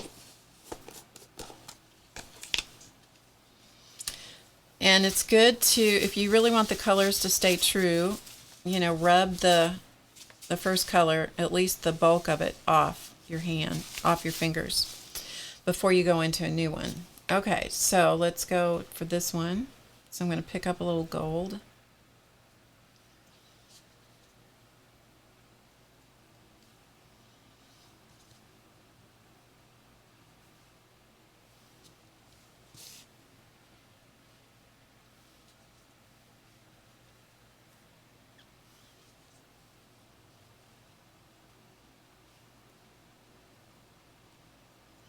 Okay, so we've got the gold picking up the relief from the glue. And then we'll turn it around, do the other side.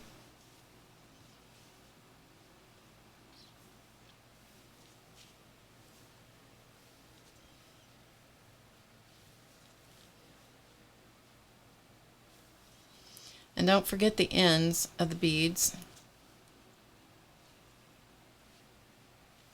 Because my goal is, when these are done, I would like for someone to look at them that had never seen them, never seen the process, and think that they were metal beads.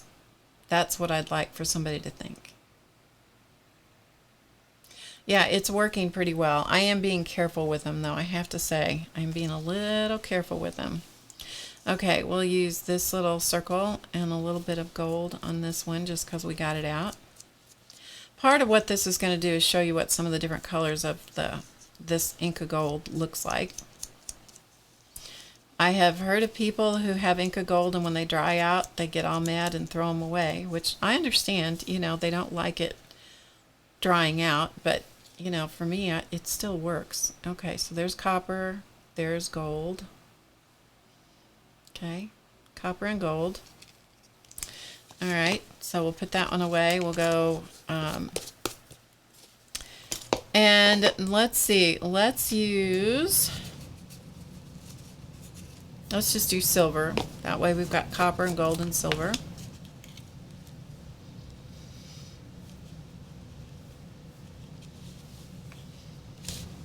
Okay, so here is the last one that we did today.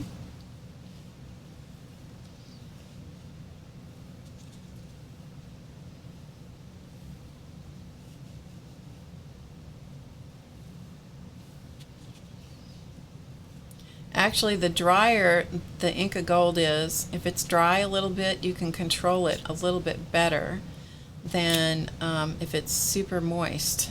If it's really moist, it's a little bit harder to control because you want to put it on very sparingly.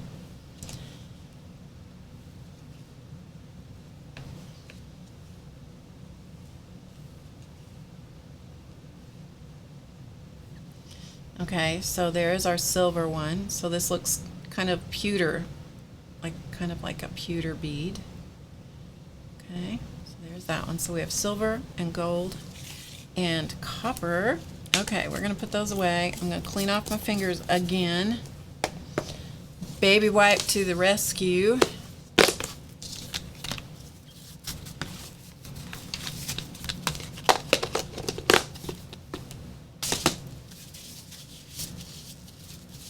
Just so that I'm not, you know, contaminating all the Inka Gold containers with the same color. Alright, so we've got a couple more circles here. We have 3. So let's do this green. This green color is, oh, and the silver, that's the silver one I used. No, sorry, that's incorrect. Is that the one I used? Yes, it is. This is right. That is the one I used, silver. Yes. Okay. This one is called Jade Green. That's what I paid for it, $7 when I bought it. Okay, this one is a fresher pot, so this one is much softer, so I'm going to have to be really careful that I don't get too much. Picking it up very sparingly.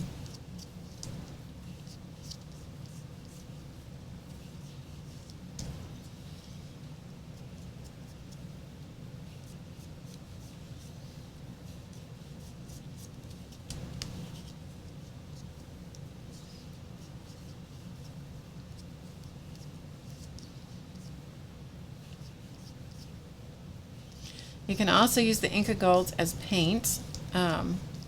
It's really quite a versatile product. I mean, I like it quite a bit. It has different properties when it's fresh than it does when it's dry. You know, when it gets dried up, you have to work with it differently. Yes, you can use paint too. You can use, I'll show you some that I did with metallic paint. I surely will. Let's slap a little green on this while we're here, shall we?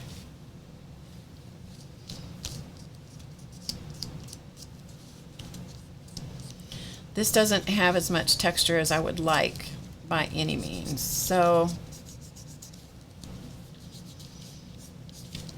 this will be just a good background for something else because it didn't work quite as well as I was intending. The bottom part of it worked better than the top. Where we did this part at the bottom, this part got more texture in it. So we're just going to put a little bit of green on that and then move to another color. Okay, let's go to a lovely purple. This is violet. Okay, that's what this one is. Japanese pottery technique. Cool. Hi, Amelie. Japanese pottery technique sounds fun. Oh, that's what the Reiku is. Got ya. Okay, so here's the purple. This is very dry, so I'm going to shoot it with, you can see how the difference between this and the green one. I'll show you. Can you see the difference in these two? I don't know if you can. The surface of the purple one is much more cracked, so it is much more dried out than the green one.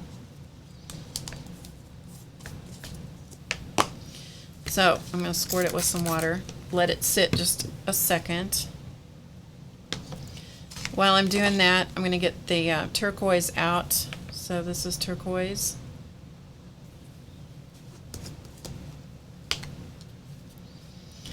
Okay, so turquoise is a little bit better shape still.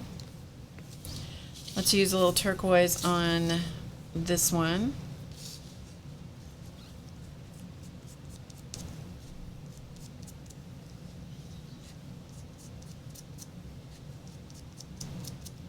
Okay, so there's a little turquoise on that one.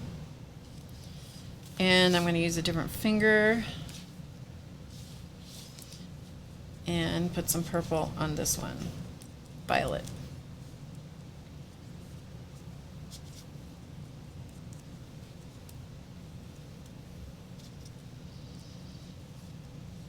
Okay, so there is the violet color. And while we're here, let's put a little violet with the turquoise one.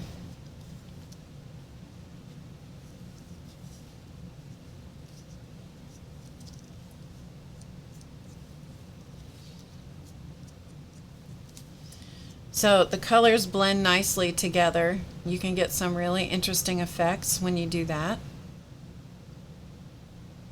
Yeah, I don't know if the Lindy's, pardon me, I don't know if the Lindy's would show up on top of the black or not. That would be the only question. The Lindy's sprays, I guess that's what you're talking about. I don't know if that would show up on top of the black or not, you know, because I haven't tried it.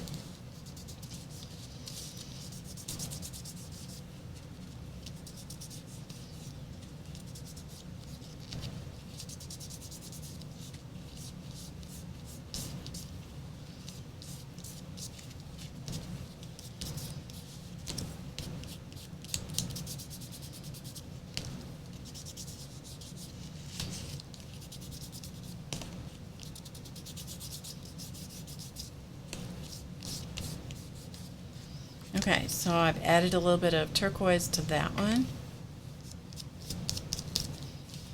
to the tag. So we have the green and the turquoise. Hi, Lisa. Okay, and then we have our book cover. So here's our book cover. Let's start out with, turquoise. Let's start on the back cover, shall we?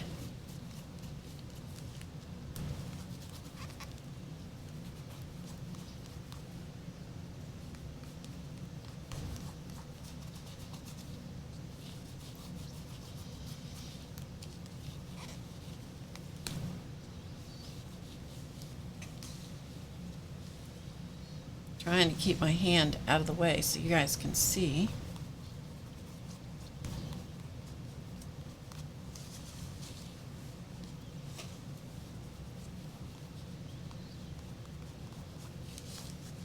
Okay, so we have a little bit of turquoise smeared around here and there. All right, let's put a little turquoise on the top because we can.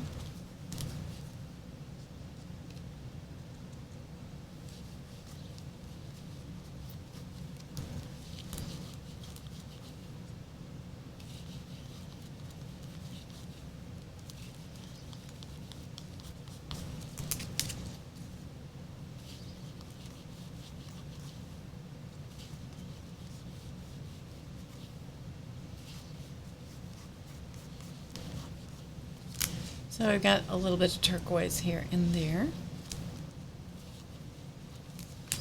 Maybe a little on the spine. Okay, all right, so we'll put the turquoise away. Well, I've got the purple out. We might add a little bit of purple to this.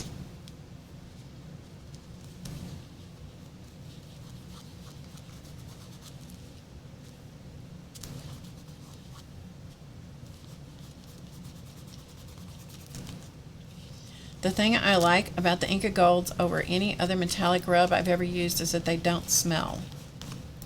That is one thing that I really don't like, is things that stink. That is one reason that I don't use the Rub and Buff, because I cannot stand the smell of it.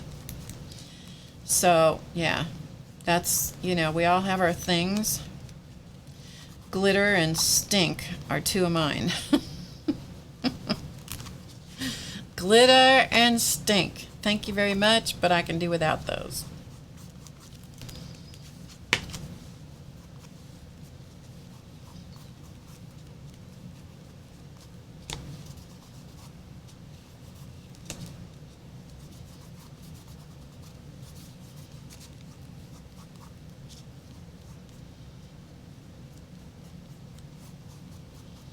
Okay, so we've got some purple and some turquoise on the book cover.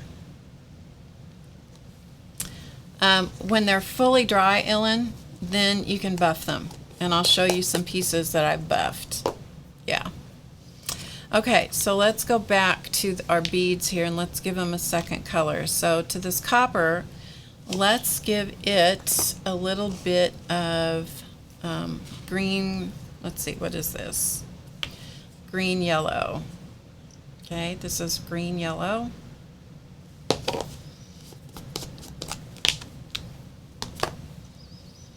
This one is one of the first ones I bought. This one is quite dry. It has enough. I can get a hold of it though. And I'm going to put a little bit of this on the copper, just a patina, add a little patina look to it.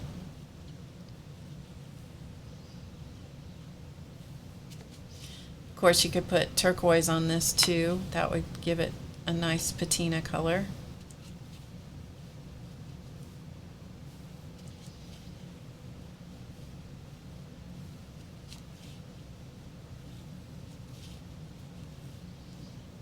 Okay, so now our copper has some green in it. And I've got such cruddy looking fingers, I'm sure it's hard for you to tell.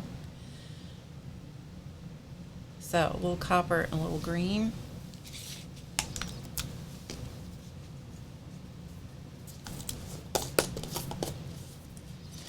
The gold one, let's put a tiny, tiny bit of red in with it. Got to clean off my fingers. I've run out of fingers to pick up colors with. So we'll have a little bit of red here.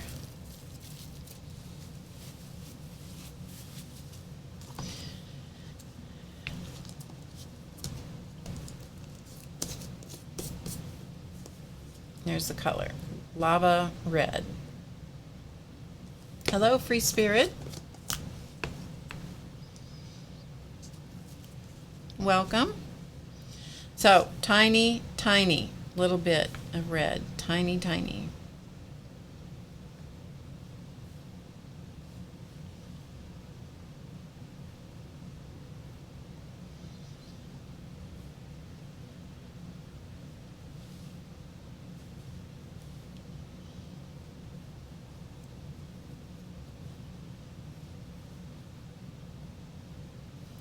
And it just gives it a little bit, something just a little different to look at. Okay, so a little tiny bit of red. And then on our silver one, we'll go back to the turquoise, because silver and turquoise look great together. So tiny little bit of turquoise. The worst part about these little beads is hanging on to them.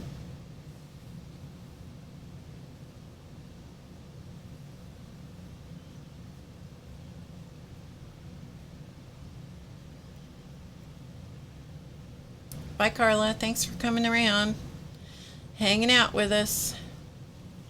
Okay, so there is our silver and turquoise. Let's use a little bit more here. So silver and turquoise. All right, so we're done with those. And you can keep adding, like this is the green one. If you want to add a little bit more of a different color, you know, this is where you play. You know, add a little bit more of this, add a little bit more of that. Okay. So on our notebook cover, we'll add maybe one more color on it. So here's the notebook. We have purple and turquoise, and let's use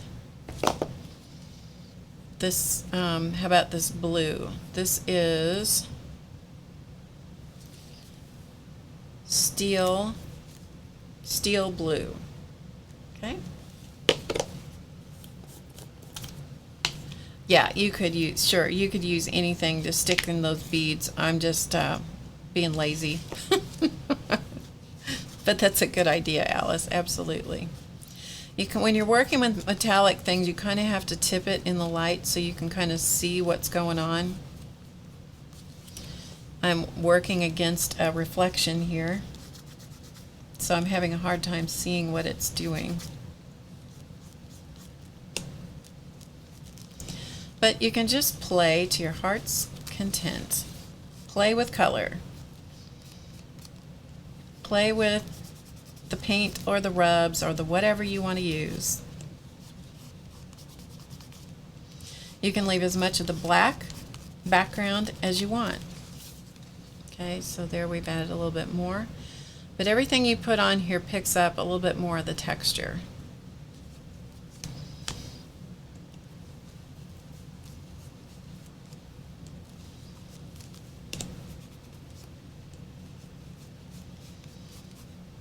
And if you're not a glimmery, sparkly kind of person, then don't put all this rub on it. You know, you can just put a little bit of a copper color or a brass color, bronze color, and call it good. You can stop when it's something you like. Just because somebody does it one way or I do it one way doesn't mean it's the right way. Okay, so we've smeared that around. Okay. And our tag, I'm going to stop working on the tag just because I'm tired of putting stuff on. So I'm going to stop and show you some of the finished stuff. that I have. Don't have a lot, but I have some. All right. So here are some of the pieces that I did in preparation for this. These are done with a single layer of paper. There is a substantial difference in thickness between this one, which is one layer, very pliable, versus this one, which is two. It's much less pliable. This is I think is better. But anyway, here's this one. This has the purple on it. Here is another one. You can see this right here. This is where I burnt the bag. See that? See where the circle isn't perfect? Right there. Burnt the bag. Caught the brown paper on fire. On fire! And then we can put one in the middle, or maybe this one in the middle, like this. And then you can use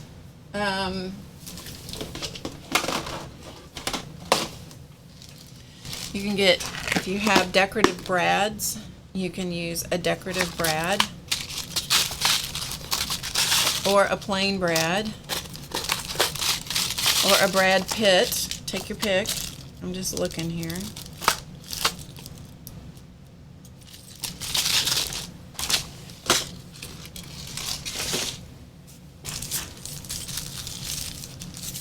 Yep, glue a mandala on a burned bag. Yep, absolutely.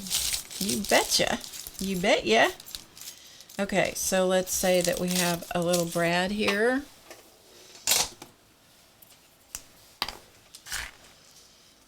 Just to give you an idea.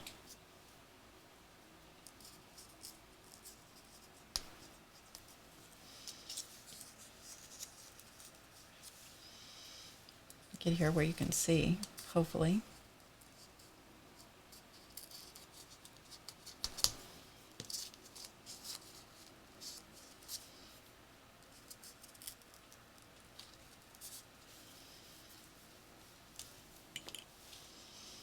And this is probably not going to be nearly big enough, but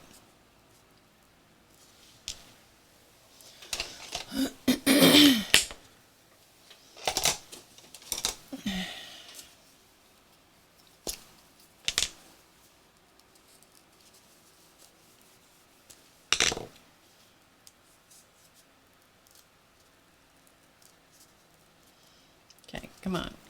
Work with me, baby. There we go. And then you can just make a little, sorry, I'm off camera. You can make a little center, connect the layers together, and you can make a flower to add to a journal or a card. Can go on a tag, so you can add it to a tag. Doesn't have to be a flower, but it makes a nice flower. So you can do things like that. So you can connect them into layers like so. And this has been buffed. So let's say that this one was one that had been fully dried. So I would let this dry overnight so that the glue is completely dry and the Inka Gold is dry. And then you just buff it. And it makes a big difference in the shine level of Inka Gold if you do buff it. It's much, much shinier if you buff it. So, but let it get fully dry first. Okay, so here are some of the beads. Let me find something to put them on so you can have a chance to see them.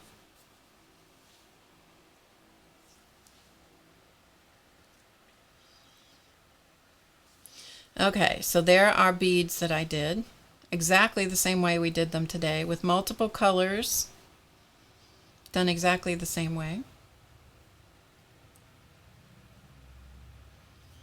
Okay, but they really, in real life, they look very, very much like metal, which I like. I think it's fun. And then I like to make my own embellishment things for whatever purpose, because I like to have them on hand. So this entire little box of stuff is nothing but embellishments. So these are gear die cuts. Okay, these are gear die cuts, and they are done exactly as I showed you today, exactly the same way. So, and these flowers, these are the Tattered Florals die by Tim Holtz. This I think is a Spellbinders die. Okay, so these are Tattered Florals, and you can see all the colors. These are all done with metallic paints. So everything in this box that I'm showing you is done with metallic paints. Okay, just so you can see some of the different colors. That really looks like a tag, and it's just cardstock.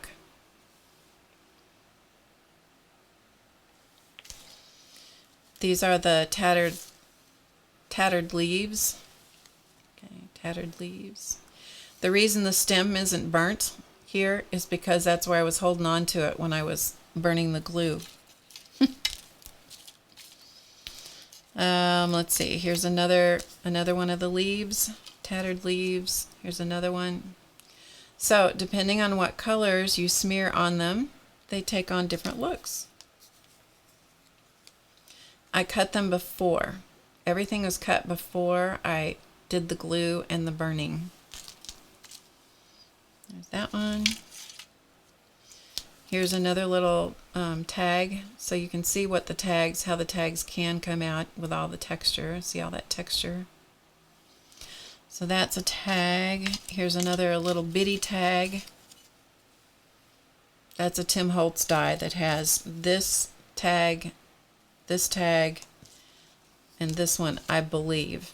I think. I wouldn't swear to it, but it's been a while since I cut these out.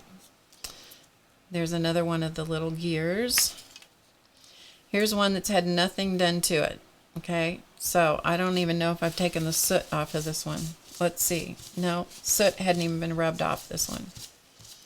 I think I didn't go any further with this one because I caught the top of it on fire. This little bit up here I caught on fire, and I thought it was going to be too vulnerable. So this one's had nothing put on it. So just so you can see, this is a different style gear, 3 different styles. Here's another one of the tattered leaves, couple of those. Again, the stems aren't done because that's where I hung on to them. So those are from these 2, and this one, I believe, are in the tattered leaves set, the die. Here's a star. Has not had any Inka Gold put on it. So a star. Here's another bead. More gears. More flowers. Another one of the leaves. That one's a pretty one. Here is yet another one of the gears. Here's another one of the little tags. That's part of those Tim Holtz tags. And they also in that set, I think it has this this shape tag, which I didn't do anything to. And there's this one. So what I do is I make a bunch of these things, and people always want to know what am I going to use them for? And I don't know what I'm going to use them for. First of all, I make them. Oh, here's one that in that funny shape. This hasn't had any metallic on it yet. I make them because I like to make things. And I like having my own stuff. So when it comes time to embellish things or make things with paper or whatever, or fabric, I have my own stuff that I like to do that with. So that is one of the things that I like about making my own stuff. I also teach lots and lots of classes over at the website, HowToGetCreative.com, and so I end up with lots of things to show people techniques and so forth. Okay, I need to switch to a different camera because this is big. So we're going to switch over here. And then sometimes I use them on journal pages, like this one. So this is a journal page that I did. This was the first journal page I did in this particular journal. And I don't know exactly what all I was doing, but I was thinking about all this stuff.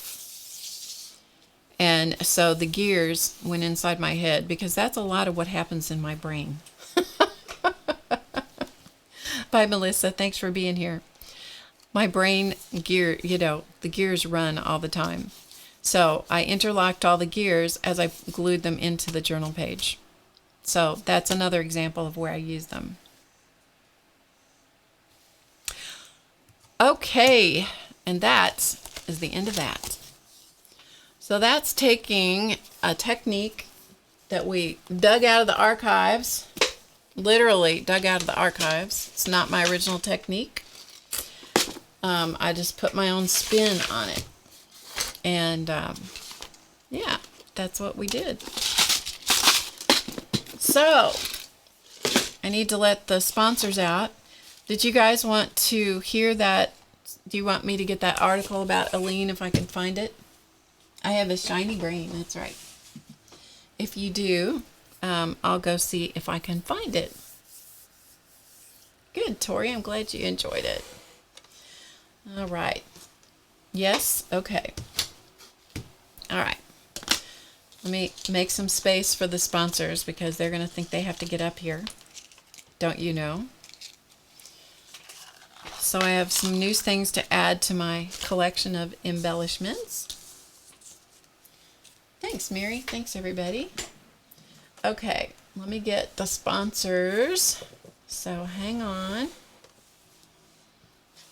And I'll get the article because I think I can put my hand on it. We'll find out. If I can't, I'll dig it up for next week. Okay, so give me one second. Hi, buddy.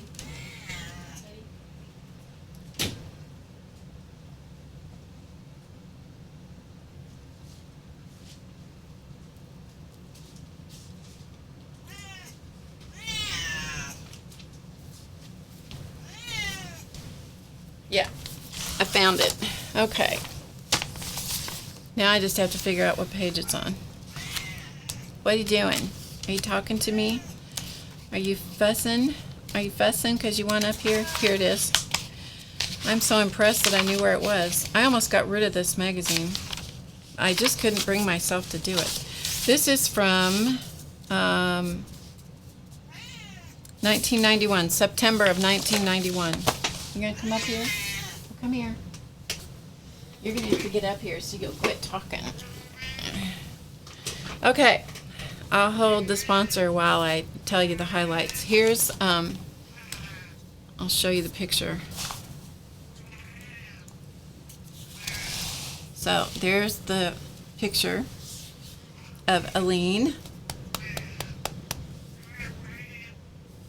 Yes, Jamie, I do. I think it's much better to double up. Yeah, that's what I think about it. You can do it with the single thickness, but I think it's better if it's doubled. Yeah. Okay, so I'll just give you the highlights of this. Aleene Jackson, which I didn't even know her last name. How about that? Tracked down during a busy sewing industry trade show, settles into a white plastic chair at one of the booths. At the beginning of the hour's reflection on her long and successful career creating products, projects, and inspiration for home hobbyists, she surveys the lively scene with an air of amusement. Walking the show, I've seen a lot of wonderful ideas, she comments. But you know, people think silk flowers are the latest thing. Well, I did it 40 years ago, which I think is a riot. As the founder of Aleene's Incorporated, headquartered in Buellton, California, Jackson has long been a leader in the world of adhesives, finishes, and craft materials of various types.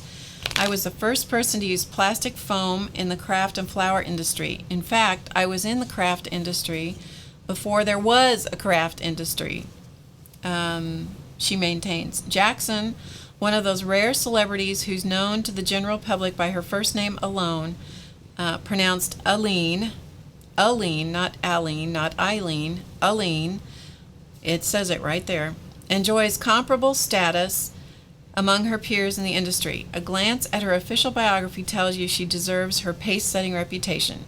During nearly 50 years in business, she created a long list of solid hits, including 15 different kinds of glue.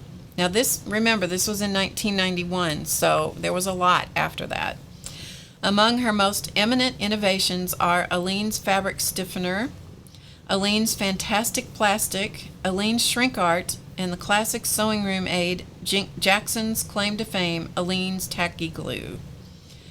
So that's funny that that was considered the sewing room aid, Aleene's tacky glue.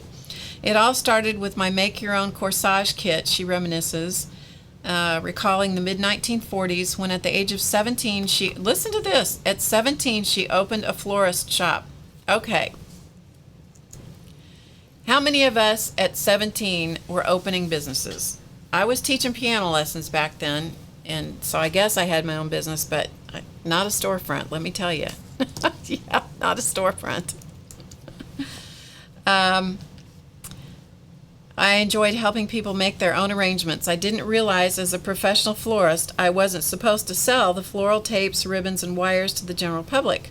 I was almost expelled from the Floral Association, she says. Within a few years, she decided to sell the florist shop and run the business from her home in order to stay with her young family. She says, but staying home, she had 5 children. She said, but staying home didn't last long. Before long, I was teaching floral arranging in adult education classes. Okay, let me skip forward a little bit. In 1955, Jackson's company, Aleene's Incorporated, was featured in Life magazine as one of the fastest growing companies in the United States. She was soon creating crafty fool-the-eye blossoms using other materials, including tissue paper and fabrics such as chenille, silk, satin, and velvet. But I couldn't find a good glue that wouldn't soak through the petals, she remembers. In the late 1950s, she commissioned her adhesive supplier to formulate a special product for use with fabric, then bought the exclusive rights and called the product Glued Aleene. At that time, I had 12 or 13 designers working for me, assembling floral arrangements. They kept saying, "Pass that tacky glue," as they kept working, and the name caught on. So tacky glue was originally called Glued Aleene. Then it became tacky glue. The product was then designated Aleene's Tacky Glue, a name that has stuck for more than 30 years. Let's see. During that time, Jackson continued teaching. She also wrote nearly 150 booklets on do-it-yourself craft projects and relentlessly promoted her projects and products on local television, at home shows, state fairs, and county fairs. When I started, the supplies, materials, and tools of the trade were not available to the public. I had to create the consumer and a market and a marketing channel in order to bring crafts to the general public, she maintains. Let's see. During the early days, she traveled to 48 major cities, and she appeared on local television stations in a free spot the day before the show. And so then she did demonstrations and all that kind of stuff. Then she went to craft. Then the craft exhibits opened to the public at no charge. The first show drew 20,000 people, and the police had to control the crowd, she remembers, noting her delight in discovering such a vast market of people interested in creating. Let's see, skipping through a little bit.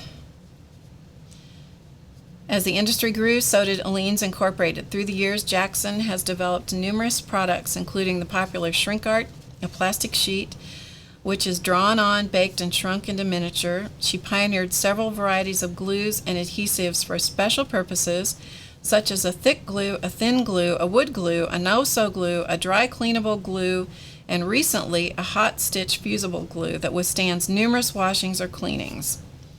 Her synthetic fabric stiffener takes the place of sugar water or cornstarch for stiffening fabrics such as crochet and lace. Aleene's has the exclusive rights to an unusual water-based varnish developed specifically for the environmentally conscious, which is interesting. Let's see. The quality and safety of her products are prime concerns for Jackson, and extensive testing precedes every product brought to market. We have 15 glues, and they're all non-toxic, she insists, noting her water-based rather than solvent-based nature. Their water-based rather than solvent-based nature. Including Adding to Jackson's high profile in the industry and among millions of home hobbyists is her cable television show, Aleene's Creative Living with Crafts. Now is in its third year, so this was in 1991. Currently appearing on the Nashville Network. She produced more than 200 weekly half-hour shows starring her daughters Heidi is the main designer, and Tiffany was also a designer and craft book author. All 5 of my children are actively involved in the business. Her baby son is the company president. Her other son is vice president. Her third daughter has a boutique store in Wayne, Pennsylvania, and helps her demonstrate and teach on the East Coast, and so forth. Let's see, anything else? With characteristic enthusiasm, she describes her plans of promoting the new glue and the various ways consumers can use it, and then she moves on to conceptualizing future products and marketing strategies. We'll keep coming out with new glues as long as somebody wants them, she says. Then she muses, you know, this is the best industry. It's always interesting and it's fun. From what better perspective could you approach a career of nearly 50 years? And that was in 1991. Isn't that cool? Yeah. And I skipped over parts of it, but I read you the highlights because I thought you'd enjoy that. So, is that fun? I'm glad I kept it so I could share that with you. Okay, so that is it, peoples. We're done. Drama Free Friday show is officially over, but Drama Free Friday continues. So have fun. Enjoy the rest of your day. Have a great weekend. Those of you that are in Mandala Madness, look for your email. The show and share information will be in it. I will see you tomorrow. You're all invited to take part in Mandala Madness, or to come check out HowToGetCreative.com, which is a membership website. We would love to have you come and do that. All right, I will see you. Thank you so much for being here. I will see you next week on the next Drama Free Friday. So have a great weekend, everybody. Thanks for being here. Remember to get creative today, because you know it is easy. I'll see you next time. Bye, everybody.